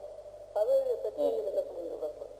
முதல் கேள்வி புரிஞ்சுதுமா. ரெண்டாவது முதல் கேள்வி வந்து என்ன உணவுப் பொருட்கள் வந்து அப்படின்னு கேட்டாங்க, நல்லதுன்னு சொல்லிட்டு. ரெண்டாவது கேள்வி சரியா காலையில அது என்ன கேள்வி நீங்க கொஞ்சம் சொல்லுங்க. அதாவது பல்லை இழந்தவர்கள் விபத்தின் மூலமோ அல்லது பல் சூட்டை வந்தோ எந்த விதமாக பல்லை இழந்தார்கள் அந்த பல்லுக்கு பதிலாக ஒரு பல்லை பொறுத்துவார்கள் அல்லவா, பல்செட் போட்டுக்கொள்கிறார்கள். இப்போ வந்து நீங்க முதல் கேள்வி கேட்டதுக்கு வந்து சத்து பொருள் அப்படின்னு கேட்டீங்க அப்படின்னா, பொதுவா ஒரு குழந்தைக்கு வளர வேண்டிய வயசுல நான் முன்னாடியே பால், அது கால்சியம், அது நம்ம வந்து கொடுக்குற நேரத்துல கரெக்டா கொடுத்தோம் அப்படின்னா அந்த சாதாரணமா கொடுக்கக்கூடிய அந்த பாலிலேயே ஒரு பல்லுக்கு தேவையான ஒரு எவ்வளவு கால்சியம் தேவையோ அது தாராளமாக அது பொருந்தும். இதை தவிர வந்துட்டு கீரைகள், இது சில முக்கியமா பாத்தீங்க அப்படின்னா ஒரு ஒரு டீனேஜ் வளர்ற வயசுல இந்த முருங்கைக்கீரை, அந்த சாதாரணமா அந்த கீரைகள் வந்து ரொம்ப வந்து அதோடைய பல்லுடைய ஈருடைய பலத்தை வந்து நல்லா அதிகம் கூட்டும். ஸோ அந்த கீரை வகைகள், பால் வகைகள் இதெல்லாம் வந்து முக்கியமா இருக்கு. அடுத்து நீங்க கேட்டது அப்படிங்கிறது பாத்தீங்க பல் கட்டுறது அப்படின்னு பாத்தீங்க அப்படின்னா, பல் கட்டுறது அப்படின்னு பாத்தீங்கன்னா இப்போ இன்னைக்கு உள்ள சூழ்நிலையில 3 விதமா பல் கட்டுறாங்க. 2 விதம், இப்போ 3 விதம் ஆயிடுச்சு. ஒண்ணு கலட்டி மாட்டக்கூடிய விதம், இது காலங்காலமா இந்த பல் கட்டக்கூடிய விதம் இருக்கு. அதாவது ஒன்னு ஒரு பல்லு இல்லை அப்படின்னு ஒரு டாக்டர் போவீங்க அப்படின்னா ஒரு அளவெடுத்து உங்களை ஒரு பல்ல தயாரிச்சு அந்த எந்த பல்லு இல்லையோ அந்த பல்ல மட்டும் உங்க வாயில பொருத்திட்டு அனுப்பிச்சு விட்டுருவாங்க. இது பல்லு இருக்கும், பல்ல பிடிச்சிக்கிறதுக்கு ஒரு பிளேட் இருக்கும். இந்த பிளேட்டுங்கிறது என்னன்னா சில பேருக்கு பிடிக்காது. ஏன்னா அந்த பிளேட் அந்த மேல அன்னத்தை மூடிக்கிட்டு இருக்கும். அது சில பேருக்கு வந்து ஒரு அருவருப்பை தரும். அதனால இன்னைக்கு உள்ள காலகட்டத்துல இந்த கலட்டி மாட்டக்கூடிய அந்த பல் செட்டை வந்து பல பேர் பயன்படுத்துறது இல்லை. சில பேர் ஒன்றும் பயன்படுத்திக்கிட்டு இருக்காங்க. ஏன்னா அது அளவெடுக்கிறது ஈஸி, செலவு ரொம்ப கம்மி. அடுத்து ரெண்டாவது பாத்தீங்க அப்படின்னா பல் கட்டக்கூடியதுல பிக்சடு பல்லிலேயே இருக்கக்கூடிய விதத்துல கலட்டி மாட்டாத ஒரு முறை. இது மாதிரி பல் கட்டக்கூடிய முறை அப்படின்னு பாத்தீங்கன்னா உங்களுக்கு இப்ப உதாரணத்துக்கு ஒரு 3 பல்லு இல்லை அப்படின்னு வச்சுக்கிட்டா 3 பல் வைக்க மாட்டாங்க. 3 பல்லுக்கு பதிலாக என்ன செய்வாங்கன்னா, அந்த 3 பல்லுக்கு வலது பக்கத்துல ஒரு பல்லு, 3 பல்லுக்கு இடது பக்கத்துல ஒரு பல்லு, இதை ஒரு சப்போர்ட் எடுத்துட்டு அந்த பல்ல ஒவ்வொரு பக்கத்து பல்ல வந்து சப்போர்ட் பண்ணி அந்த பல்ல லைட்டா சிறிதா அப்படி கரைச்சி அந்த பல்லுக்கு மேலேயே ஒரு சொர ஒரு கேப் ஒண்ணு அதுல பொருத்துறது மாதிரி ஒண்ணு பொருத்தி, 3 + 2 5 பல்லா அந்த பல்லு மேல பொருத்திடுவாங்க. இதுல என்ன உங்களுக்கு ஒரு அட்வான்டேஜ் இருக்கும் அப்படின்னா, இதை கழட்டி மாட்டணும் அப்படிங்கிற அவசியம் இருக்காது. பல்லிலேயே இருக்கும், கம்பி இருக்காது, பிளேட் இருக்காது. அதனால உங்களுக்கு ஒரு ஒரிஜினல் பல்லு, ஒரு இயற்கையா உங்களுக்கு பல்லு இருந்ததுன்னா என்ன உங்களுக்கு ஒரு வசதி இருக்குமோ அந்த வசதி இந்த பல்லுல இருக்கும். இதுதான் இன்னைக்கு தேதியில பிக்சர் பல்லு, அதாவது கழட்டி மாட்டாத உள்ள பல்லுல அதிக பேருக்கு கட்டக்கூடிய முறைகள். 3வது நான் சொல்றதுங்கிறது அதுவும் நிரந்தரமான உள்ள பல் கட்டக்கூடிய முறை தான். ஆனா இப்பதான் அது அதிகமா, இப்ப மீன்ஸ் வந்து ஒரு 10 இடத்துக்குள்ள உட்பட்டுதான் அதிகமா வளர்ந்துகிட்டு இருக்கு. இது பேர் இம்ப்ளான்ட்ஸ். இந்த இம்ப்ளான்ட்ஸ்ங்கிறது என்னன்னா அதுவும் நிரந்தர பல் கட்டக்கூடிய முறை தான். என்ன வித்தியாசம்னா, 2வது சொன்னதுக்கும் இதுக்கும் என்ன வித்தியாசம்னா, பக்கத்து பல்லுல நம்ம கை வைக்க மாட்டோம். பல்லு விழுந்தோன்னு என்ன செய்வாங்கன்னா, பல் மருத்துவர் ஒரு அறுவை சிகிச்சை பண்ணி, இது நான் முதல் 2 சொன்னதுங்கிறது ஒரு அறுவை சிகிச்சை கிடையாது, இதுல ஒரு சின்ன அறுவை சிகிச்சை பண்ணி அந்த எலும்புக்குள்ளார ஒரு ஸ்க்ரூவை பொருத்திடுவாங்க. ஸ்க்ரூவை பொருத்திட்டு, அதாவது ஒரு டைட்டானியம் ஸ்க்ரூ மாதிரி ஒன்று பொருத்திட்டு அளவெடுத்துட்டு உங்களை அனுப்பிச்சு விட்டுருவாங்க. ஒரு அந்த காயெல்லாம் ஆறி அந்த ஸ்க்ரூவுக்கு மேல அந்த ஒரு சேர்க்க பல்ல ஒண்ணு தயாரிச்சு சில வாரங்கள் கேப்ல அந்த பல்லு அந்த ஸ்க்ரூவுக்கு மேல ஒரு பல்ல பிக்ஸ் பண்ணிடுவாங்க. அதாவது ஒரு நோக்கம் என்னன்னா, உங்களுக்கு பல்லு இருந்ததுன்னா, வேர் இருந்ததுன்னா எப்படி உங்களுக்கு தாங்கிக்கிட்டு இருக்குமோ அது மாதிரி ஸ்க்ரூ அந்த வேரை தாங்கிக்கும். அதுக்கு பதிலாக அந்த மேல இருக்கக்கூடிய பல்லு வந்து பல்லுடைய அமைப்புக்கு வந்துடும். இதனால என்ன அட்வான்டேஜ் அப்படின்னா, பக்கத்து பல்லுல கை வைக்க வேண்டிய அளவுக்கு அவசியம் இல்லை. இதுல என்ன ஒரே ஒரு சின்ன சிக்கல் அப்படின்னா பொருளாதாரம். இது எல்லாராலையும் வந்து இந்த பல்லு கட்டிக்கிற அளவுக்கு முடியாது. ஏன்னா இது கொஞ்சம் இன்னைக்கு உள்ள சூழ்நிலையில இது கொஞ்சம் விலை அதிகம் பல்லு தயாரிக்கிறதுல. பிளஸ் சக்கரை நோயாளிகள், ரத்த கொதிப்பு இருக்கிறவங்க, ஹார்ட் ப்ராப்ளம் இருக்கிறவங்க, எலும்பு ப்ராப்ளம் இருக்கிறவங்க, தோல் வியாதி இருக்கிறவங்க யாரும் இந்த மாதிரி பல்லு இந்த 3வது கட்டக்கூடிய முறையில கட்ட முடியாது. ஏன்னா இது வளர்ற முறைங்கிறதுனால அது சாதக பாதங்கள் எல்லாம் நாளடைவுல தான் தெரிய ஆரம்பிக்கும். முதல் 2 பல் கட்டுறதுங்கிறது யாரு வேணாலும் எந்த நேரத்தில் வேணாலும் கட்டிக்கலாம். இதுதான் பல் கட்டக்கூடிய முறைகள்ல அவசியம் தெரிஞ்சுக்க வேண்டிய சில குறிப்புகள். நன்றி நன்றி. அவர் நிலா அவர்கள் இணைந்து கேள்விகளை கேட்டுக்கொண்டார். டாக்டர், இந்த நேரத்தில் நானும் ஒரு கேள்வி கேட்க வேண்டும். இது சம்பந்தமாக நீங்கள் சொன்னீர்கள் 3வது முறை அறுவை சிகிச்சை செய்து அந்த பற்களை இம்ப்ளான்ட்ஸ், அது செய்வதற்கு நீரிழிவு நோய் உள்ளவர்கள், இதய நோய் உள்ளவர்கள் இதற்கு இந்த முறைக்குள் உட்படுத்தப்பட மாட்டார்கள் என்று. நான் இப்ப என்ன கேட்கிறேன் என்றால், நீரிழிவு நோய் இல்லாமல், இதய நோய் இல்லாமல் இந்த சிகிச்சைக்குள் உட்படுத்தப்படுபவர்கள் வயதானவர்களில், அதாவது 40க்கு மேற்பட்டவர்கள் வயதில்லை, என்ன எந்த வயதிலும் இது செய்து கொள்ளலாமா? கிட்டத்தட்ட 60 வயது இருக்கும் ஒருவரும் இந்த நோய்கள் இல்லாமல் இருந்தால் இந்த இம்ப்ளான்ட்ஸ் முறையை செய்து கொள்ள முடியுமா? அதாவது இதுல என்ன ஒரு சின்ன ஒரு விஷயம்னா, இது வளர்ந்து வரக்கூடிய ஒரு சிகிச்சை முறை. அதனால இது வந்து ஒரு 10 வருடத்துக்கு உட்பட்ட உள்ள ஒரு ரெக்கார்ட்ஸா நம்மள்ட்ட இருக்கும். இப்ப அது என்ன ஆகும் அப்படின்னா, ஒரு வயதானவங்களும் பல் கட்டிக்கக்கூடிய அளவுக்கு பண்ணலாம். ஆனா அவங்களுக்கு எந்த அளவுக்கு பயன் தரும் அப்படிங்கறதெல்லாம் நாளடைவில் அப்படிதான் நம்மளுக்கு புரியும். இது ஆராய்ச்சிக்கு உட்படுத்தப்படவில்லை. பல் இந்த மாதிரி பல் கட்ட மாட்டாங்க அப்படின்னா, ஒரு வயதானவங்களுக்கு தொடர்ந்து எலும்புங்கிறது தேயறதுக்கு வாய்ப்புகள் இருக்கு. அதோடைய சாதக பாதங்களை வந்து ஒரு மருத்துவர் நோயாளி விளக்குவார். என்ன விளக்குவார்னா, நீங்க இந்த செலவு பண்ணக்கூடிய இந்த தொகை ஒரு நாள் அவஸ்தை ஒரு சரியில்லாம கூட போகலாம், அது உங்களுக்கு பரவாயில்லையா அப்படின்னு கேட்டு அந்த நோயாளிக்கு உட்பட்ட அந்த இம்ப்ளான்ட்ஸ் பொருத்துவாங்க. இல்ல எனக்கு வேண்டாம், இன்னொரு தடவை எனக்கு பிரச்சனை வந்தா செலவு பண்ண முடியாது அப்படின்னா, நான் முன்னாடியே சொன்னது மாதிரி அந்த பக்கத்து பல்ல சப்போர்ட் எடுத்து போடுறாங்களா பிக்சர். இது எந்த வயதுல 80 வயது ஆனாலும் பக்கத்து பல் வலுவா இருந்தா யாரு வேணாலும் கட்டிக்கலாம், எந்த பிரச்சனையும் வராது. ஆனா இம்ப்ளான்ட்ஸ்ங்கிறது வளர்ந்து வரக்கூடிய முறைங்கிறதுனால எல்லா நோயாளிகளும் உட்படுத்துறது அப்படிங்கிறது ஒரு முறை கிடையாது. ஒருவேளை அந்த நோயாளி வந்து சில நேரங்கள்ல பாத்தீங்கன்னா சக்கரை நோய் இருக்கிற சில பேர் கூட ஒரு பொருளாதாரத்துல இருக்கிறவங்க டாக்டரை வந்து நிர்பந்தப்படுத்தி இந்த வைத்தியம் பண்ணிப்பாங்க. ஏன்னா ஒன்னும் உடல் நலத்தை பாதிக்க போறது இல்லை. அவங்க அவங்க நோயாளிக்கு என்ன அந்த வச்சிருக்கக்கூடிய அந்த இம்ப்ளான்ட்ங்கிறது ரிஜெக்ட் ஆகலாம், அவ்வளவுதான். அதனால மருத்துவருக்கோ நோயாளியுடைய உடலுக்கோ எந்த பாதிப்பும் வரப்போறது இல்லை, ரிஜெக்ஷன் நடக்கும். அதனால கட்டக்கூடிய பல்சத்துடைய அவங்க செலவழிச்ச தொகை வேஸ்டா போகும். நோயாளி அதுக்கு தயாரா இருந்தாங்கன்னா சக்கரை நோயாளி கூட கட்டுப்படுத்துறதுக்கு அப்புறம் கூட வச்சுக்கலாம். அதெல்லாம் ரெஸ்ட்ரிக்ஷன் இருக்கு, சில ரெஸ்ட்ரிக்ஷன். அப்படி என்றால் டாக்டர்ஸ் இதற்குரிய அனுகூலங்கள் பிரதிகூலங்களை சொல்லித்தான் இந்த சிகிச்சைக்குள் பேஷண்ட்ஸை உட்படுத்துவார்கள். எந்த நவீன முறைகள் போலும் போது ஒரு ஒன்றத்துக்கும் சாதகம். இப்போ ரொம்ப நாளா நம்ம ஒரு முறையை பயன்படுத்திக்கிட்டு இருக்கும் போது காலங்காலமாக பல மருத்துவ சம்பந்தப்பட்ட நோயாளிகளை அந்த மருத்துவர் பார்த்திருப்பார். அதனால இந்த சிகிச்சை முறை பண்ணா இது அவருக்கு அதான் சொல்லாங்க, ஒரு மருத்துவத்துல ஒரு தவறுன்னு செஞ்சுட்டா அந்த தவறுங்கிறது அந்த டாக்டருக்கு ஒரு படிப்பனை, சரி இந்த கேஸுக்கு இப்படி செய்யக்கூடாது அப்படின்னு. எல்லா மருத்துவமே அப்படிதானே வளர்ந்து வரும். ஏன்னா நம்மளுக்கு இது நமக்கு அதனாலதான் என்ன செய்வாங்கன்னா இது மாதிரி இம்ப்ளான்ட்ஸ் எல்லாம் பாத்தீங்கன்னா இங்க இந்தியாவில் நான் சொல்றது இந்தியாவில பெரும்பாலும் தனியார் மருத்துவமனைகள்ல அதிகம் செய்ய மாட்டாங்க. ஏன்னா இங்க ஒரு சராசரி இந்தியனால அவ்வளவு செலவு பண்ணி அந்த பல்லு கட்டிக்கிற அளவுக்கு வசதி கிடையாது. அதனால இப்ப என்ன செய்வாங்கன்னா ஒரு மருத்துவ கல்லூரிகளிலோ எதுவோ ஒரு ஆராய்ச்சி நோக்குக்காக செய்யறாங்கல்ல, அவங்களுக்கு எல்லா விதமான நோயாளிகளையும் அழைச்சுதான் செய்வாங்க. அப்படி செய்யும் போதுதான் இவங்களுக்கு இது சரிபடாது, இவங்களுக்கு இது சரிபடும் அப்படின்னு அவங்களுக்கு சொல்றது. தெளிவான விளக்கத்தை பெற்றுக்கொண்டோம்.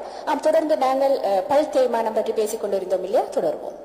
இப்போ அந்த தேய்ந்த பல் பாத்தீங்க அப்படின்னா இப்ப அந்த அம்மா சொன்னது மாதிரி இப்ப வயசாகும் போது எப்படி ஈறு தேயுமோ அதே மாதிரி அந்த பல்லு தேய ஆரம்பிக்கும். பல்லு தேய ஆரம்பிக்கும் போது என்ன ஆகும்னா ஒரு குளிர்ந்த சூழ்நிலையில தொடர்ந்து இருந்துகிட்டு இருக்கிறவங்க திடீர்னு ஒரு வெப்ப சூழ்நிலைக்கு மாறும்போதோ இல்ல வெப்ப நாட்டுல இருக்கிறவங்க குளிர் சூழ்நிலைக்கு மாறும்போதோ பல்லுங்கிறது தன்னிச்சையா கூச ஆரம்பிக்கும்.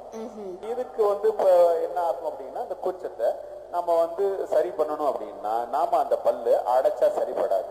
என்ன ஆகும்னா அந்த பல்லுக்கு ஒரு கவர், நான் முன்னாடி சொன்னது மாதிரி ஒரு பல்லுக்கு ஒரு கவர் போட்டுக்கிட்டா அந்த பல் தேய்மானம் அப்படிங்கறது நம்ம சரி பண்ணிக்கலாம். அந்த பல் தேஞ்ச பற்களை சரி பண்ணணுமா இருந்ததுன்னா பல்லுல ஒரு கேப் போட்டுக்கிறதுங்கிறது ஒரு சரியான மெத்தட்.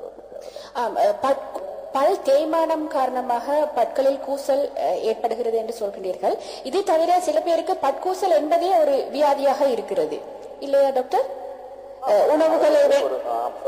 உணவுகளை வென்று விழுங்க முடியாத ஒரு தன்மை, இது தேய்மானத்தில் வருவதா அல்லது இப்ப இளம் பிராயத்தினருக்கும் இது வருகிறது, இது தேய்மானத்தினால் வருகிறதா அல்லது பற்கூசல் என்ற அந்த வியாதிக்கு வேறு காரணங்களும் இருக்கிறதா?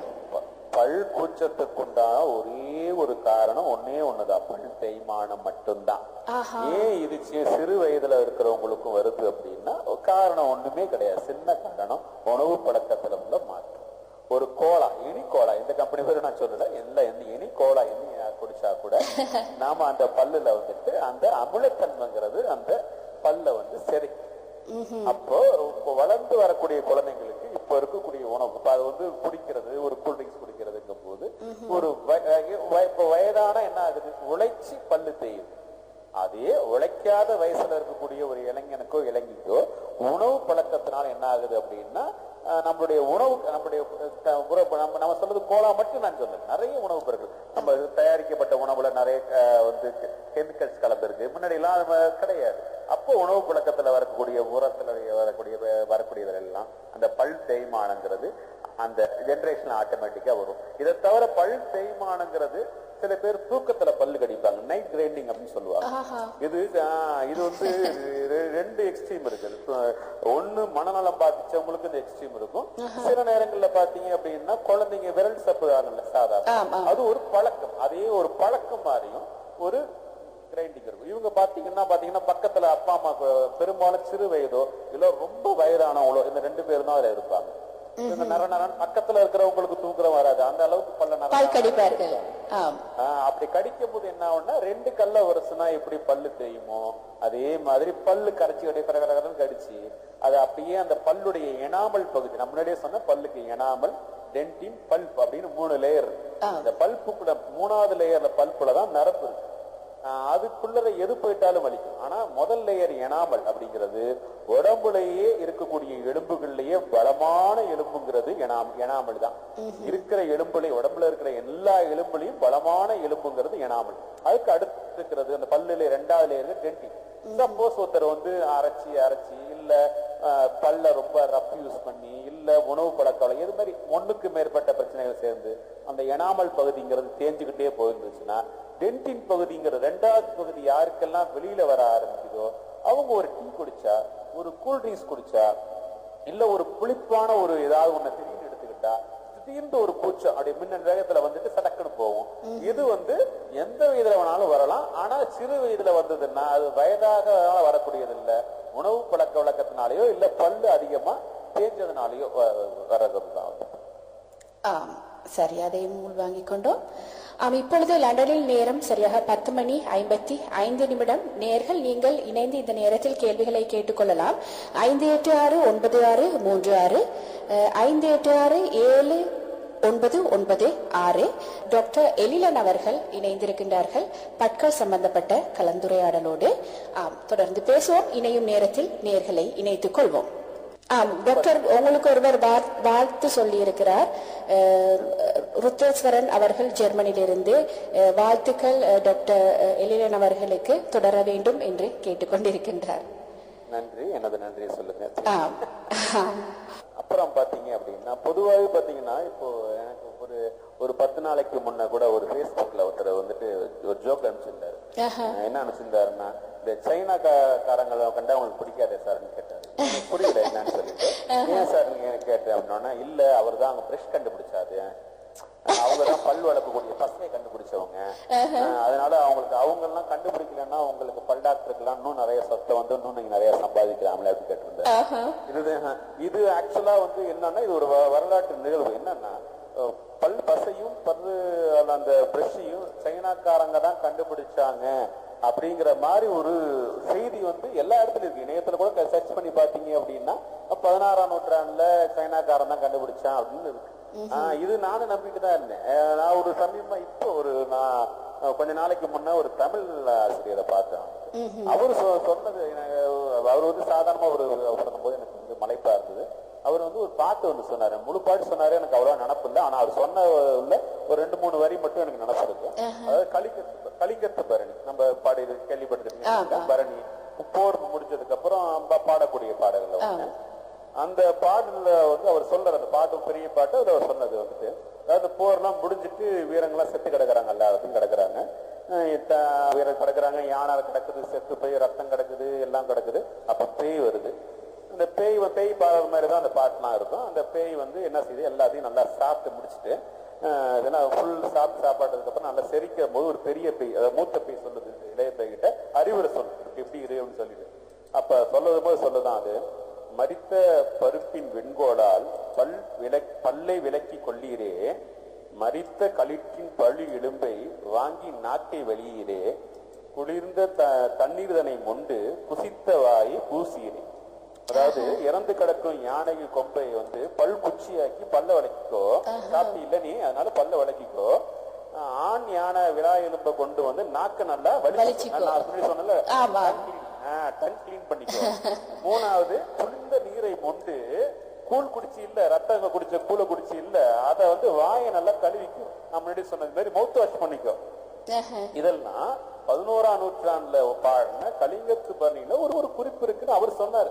அவர் வந்து வேற விதமா வரும்போது, ஆனா வரலாற்று குறிப்பு என்ன இருக்குன்னா 16ஆம் நூற்றாண்டுலதான் ஏதோ சைனா கண்டுபிடிச்சது மாதிரி ஒண்ணு இருந்தா கூட, ஒரு பிரஷ் பண்ணு, ஒரு தங்க சுத்தம் பண்ணு, நாக்க கிளீன் பண்ணு, வாயை வச்சு நல்லா கொப்புளி குளிர்ந்த நீரால, இதெல்லாம் கிட்டத்தட்ட அவங்க வரலாற்று குறிப்பிடத்துல இருக்கிறத விட ஒரு 5 நூற்றாண்டுக்கு முன்ன எழுதின புத்தகத்துல இலக்கியத்துல கூட நம்மளுக்கு இருக்கு. தமிழராக இருக்கிறதுக்கு வந்து இது ஒரு நம்மளுடைய குறிப்புகள் வந்து எதையுமே நம்ம வந்து டேட்டா வந்து சேவ் பண்ணாம விட்டதுனால இது காப்பிரைட் எல்லாம் வந்து வெளிநாட்டு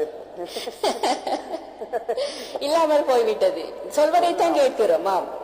ஆக்சுவலா வந்து மாடர்ன், அதாவது இங்கிலாந்துல இருக்கிற ஒருத்தர் தான் வந்து டாக்டர்களுக்கு எல்லாம் பல் டாக்டர்கள் எல்லாம் வந்துட்டு மாடர்ன் டாக்டர்ஸ் அப்படின்னு பாத்தீங்கன்னா இங்கிலாந்துல இருக்கிறவர் தான் வந்துட்டு பான்செட் அப்படின்னு பேரு.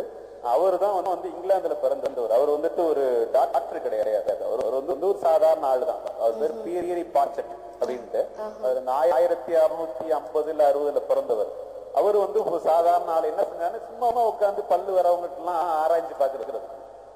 அவர் அதை வைத்தியம் பண்ணி பார்த்து எல்லாத்தையும் குறிப்பிட்டு எழுதி அவர் எழுதின குறிப்பு தான் வந்து பல் மருத்துவத்தினுடைய முதல் குறிப்பு. இப்ப லண்டன்ல பேசினால இது வந்து ஒரு பொருத்தமா இருக்கு.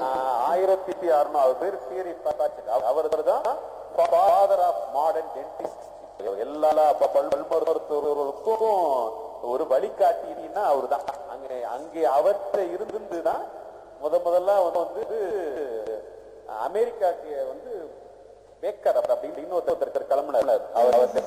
அவர் தான் முதல்ல இங்க இருந்து கிளம்பி போய் அமெரிக்கால வந்து படிச்ச, இங்கிலாந்துல இருந்து அமெரிக்காவுக்கு போன முதல் படிச்ச பல் டாக்டர். அவர் பற்றி தான் எல்லாரும் கத்துக்கிட்டாங்க.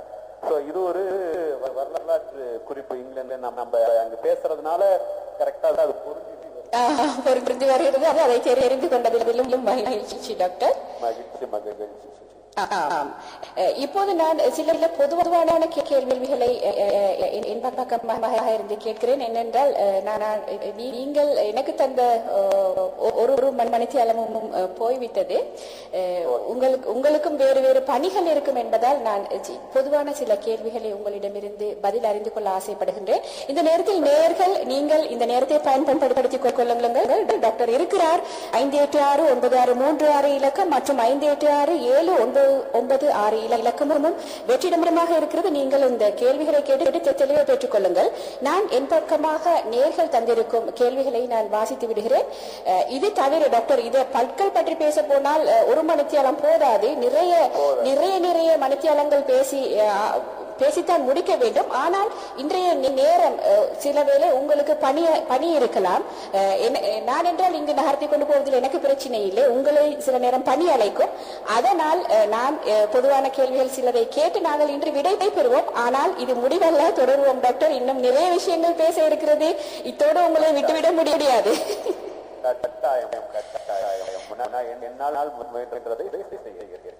கண்டிப்பா சந்தோஷம் டாக்டர். ஒரு நேயர் என்னிடம் சொல்லி இருந்தார். அதாவது உங்களிடம் கேட்க சொல்லித்தான் அவர் சொன்னார். அவருக்கு பல் ஈறுகளில் இருந்து சீல் வந்ததாம். பல்லீறுகளிலிருந்து சீல் வந்ததா.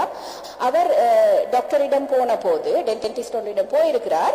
போன போது அங்கு அவர் பார்த்துவிட்டு என்ன சொன்னார் என்றால், பற்களை முன்பல்லில், அந்த 4 பற்களில் ஒரு பல்லில் தான் இந்த பிரச்சனை இருந்திருக்கிறது. டாக்டர் என்ன சொன்னார் என்றால், அந்த பல்லை கலட்ட வேண்டும் என்று சொல்லி இருக்கின்றார். இது ஏன் அப்படி என்று அவர் கேட்கிறார். வயது என்னன்னு தோராயமா தெரியுமா? வயது 40 இருக்கும். அதாவது பல் சீல் வருகிறது 3 காரணம். அது முன்பல்லா இருந்தால் 3 காரணம், பின்பல்லா இருந்தாலும் 2 காரணம்.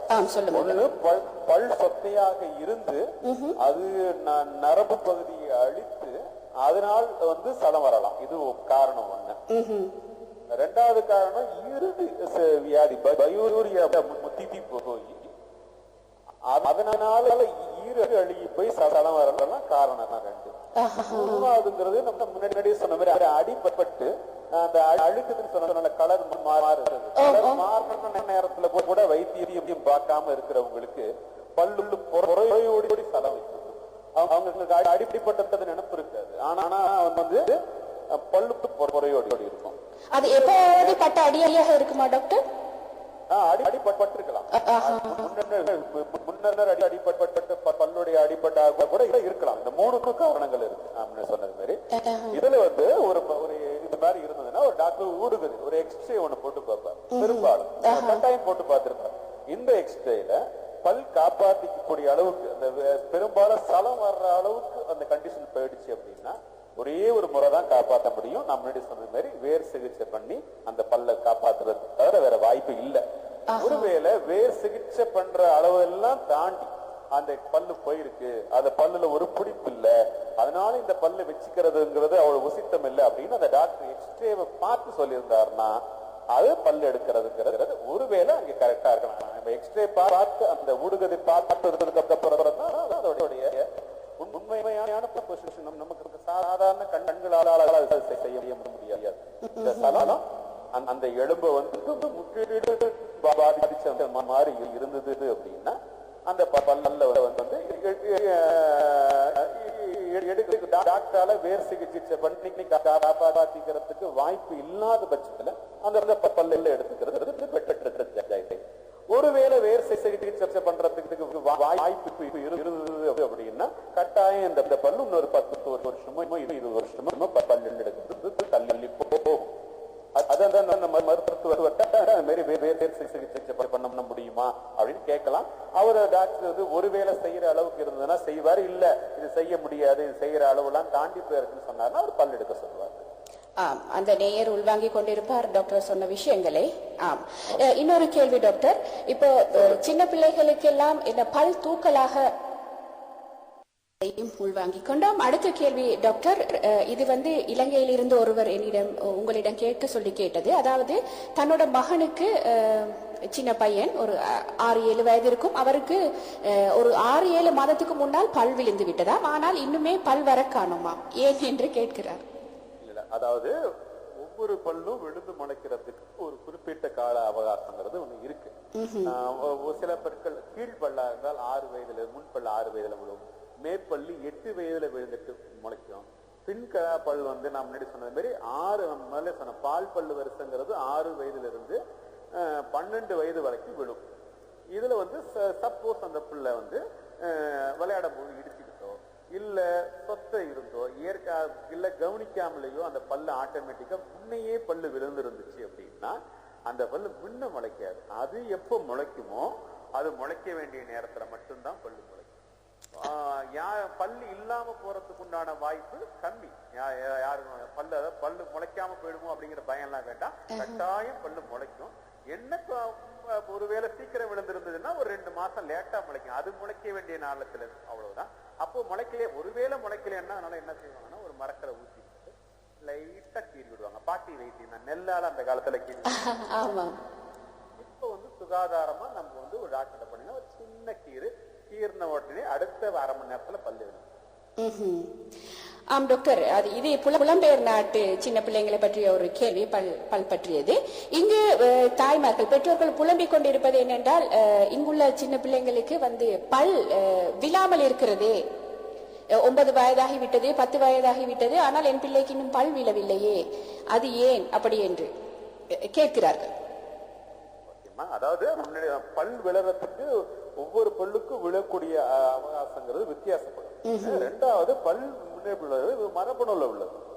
நம்மளுடைய தாய் தந்தையர்களுக்கு நம்மளுடைய தாத்தா பாட்டிக்கு எப்படி நடந்துச்சோ அதே மாதிரிதான் நடக்கும். அதனால பல் விழறதுல வந்து நம்ம விழக்கூடியதுல ஒரு சாதாரணமா ஒரு 6 வயசுல விழ வேண்டிய பல்லு 1 வருஷம் தள்ளி லேட்டா விழுந்ததுன்னா இல்ல முளைச்சதுன்னா அதனால பெரிய ஃபால்ட் எதுவும் கிடையாது. அது வந்து குறைபாடு அப்படின்னு நம்ம எடுத்துக்க முடியாது. அதற்கு வந்து வைத்திய முறைகள் அப்படிங்கறது வந்து கிடையாது. ஒருவேளை என்ன பல்லு முளைக்காம இருந்ததுன்னா பல்லு வெளியில கொண்டு வரலாம். இல்ல பல்லு அதுக்கு முன்னாடி என்ன செஞ்சிடணும் அப்படின்னா கால்சியம் மாத்திரை சின்ன, அதாவது குழந்தைங்களுக்கு கால்சியம்னா பெரியவங்களுக்கு தேவைப்படுற அளவுக்கு இல்ல, அது அவசியம் இல்ல, ஒரு சின்ன குழந்தைங்களுக்கு தேவைப்படுற அளவுக்கு ஒரு அதுக்கு தகுந்த மாதிரி பால் நிறைய நேரத்துல கொடுக்கறது, அது மாதிரி கொடுத்தோம்னா அந்த பல்லு முளைக்க வேண்டிய நேரத்துல கட்டாயம் முளைக்கும். மிக்க நன்றிகள் டாக்டர். இது தவிர என்னிடம் நிறைய கேள்விகள் இருக்கிறது உங்களோடு பேசுவதற்காக. ஆனால் இறுதியான ஒரு கேள்வி, இதில் எனக்கு சந்தேகம் இருக்கிறது, அதனால் நான் இதை உங்களிடம் கேட்டு தெரிந்து கொள்ள வேண்டும் என்று ஆசைப்படுகிறேன். அதாவது அடிக்கடி மவுத் வாஷ் பாவிப்பது சரியான முறையா அடிக்கடி பாவிப்பது? அதாவது மவுத் வாஷ் யூஸ் பண்றதுங்கிறது தவறல்ல. ஆனா அடிக்கடி மவுத் வாஷ் பண்றதுக்கும் தூங்க போற நேரத்துல மவுத் வாஷ் பண்றதுக்கு ஒரு சின்ன வித்தியாசம் தான். கட்டாயம் அதாவது நீங்க வச்சுக்கலாம், நான் வந்து ஒரு பார்ட்டிக்கு போறேன், ஒரு ஃபங்க்ஷன் போறேன், ஒரு கல்யாணத்துக்கு போறேன், இல்ல தூங்க போறதுக்கு முன்ன இது மாதிரி ஏதாவது அக்கேஷனா, அதாவது நான் எப்பயாவது மாசத்துல சில நாள் சில நிமிஷம் அந்த நேரத்துல மட்டும் போட்டுக்க போறேன்னா மவுத் வாஷ தண்ணி மிக்ஸ் பண்ண வேண்டாம். வெறும் மவுத் வாஷ மட்டும் ஒரு 3 ml இல்ல அதிகபட்சம் 5 ml போட்டு கொப்பளிக்கலாம். ஆனா லாங் டைமா, அதாவது நான் டெய்லி 3 தடவை, எனக்கு சில பேருக்கு பல ஒரு வாயு துர்நாற்றம் அதிகமா இருக்குதுன்னா நான் டெய்லி 3 தடவை 4 தடவை கொப்பளிப்பேன் அப்படின்னா எவ்வளவு மருந்து எடுக்கிறீங்களோ அது அதே அளவுக்கு தண்ணியை கலந்து கொப்பளிக்கும். அதுல என்ன ஒரு தண்ணி கலந்தனா அதுல போட்டிருப்பாங்க, எல்லா பெரிய மவுத் வாஷ்லயும் ஒரு சின்ன வார்னிங் போட்டுருப்பாங்க. ரொம்ப மவுத் வாஷ் நம்ம யூஸ் பண்ணோம்னா பல்லுடைய கலர்ல ஒரு மாறுதல் வரும். Excessive mouth wash taking. அதனால தொடர்ந்து மவுத் வாஷ் யூஸ் பண்றவங்க எல்லாரும் தண்ணியை கொஞ்சம் கலந்து அதை நீர்த்து செஞ்சுட்டு கொப்பளிச்சா தவறு கிடையாது. ஆமாம், தொடர்ந்து பாவிப்பவர்கள் அதுக்கு நீரை விட்டு கலந்து பாவித்தால் அதில் ஒன்று தப்பு இல்லை. அது இல்லை என்றால் என்னன்னா பல் கலர்ல சற்று மாறும், கொஞ்சம் பல் கலருங்கிறது மங்கன கலர்ல போகும், தவறு ஒண்ணும் கிடையாது. அதனால என்னன்னா நம்மளுடைய பல் வந்து கொஞ்சம் நம்ம நார்மலா இருக்கக்கூடிய பல் கலர்ல இருந்து சற்று விலகி. உடலியல் ரீதியாக எந்த பிரச்சனையும் இல்லை, ஆனால் பல்லில் தான் கொஞ்சம் நிறமாற்றம் ஏற்படும் என்று சொல்கிறேன். ஆமாம் டாக்டர், மிக்க நன்றிகள். கிட்டத்தட்ட நீங்கள் 1 மணித்தியாலமும் 20 நிமிடங்கள் அளவில் நீங்கள் எங்களோடு இணைந்து அழகாக பற்கள் பற்றிய மிக விரிவான ஒரு விளக்கத்தை எங்களுக்காக நீங்க தந்து கொண்டீர்கள்.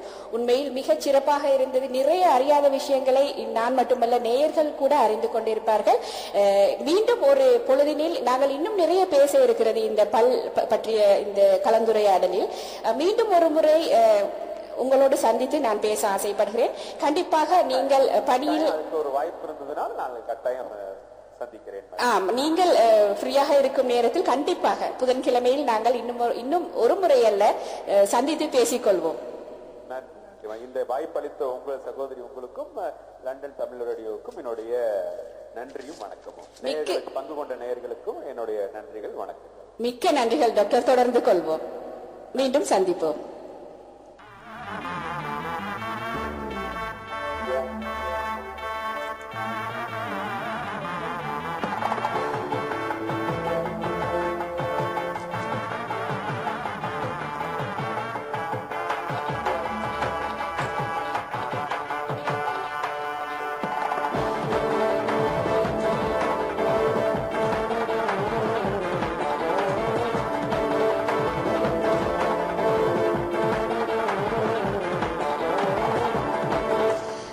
நீங்கள் இதுவரை நேரமும் கேட்டது மருத்துவ ஆலோசனை நேரத்தில் டாக்டர் எலிலன் அவர்கள் இந்தியாவின் திருவாரூர் என்ற இடத்திலிருந்து கலந்து கொண்டு மருத்துவ நேரத்தை மிக அழகாக்கி கொடுத்தார்.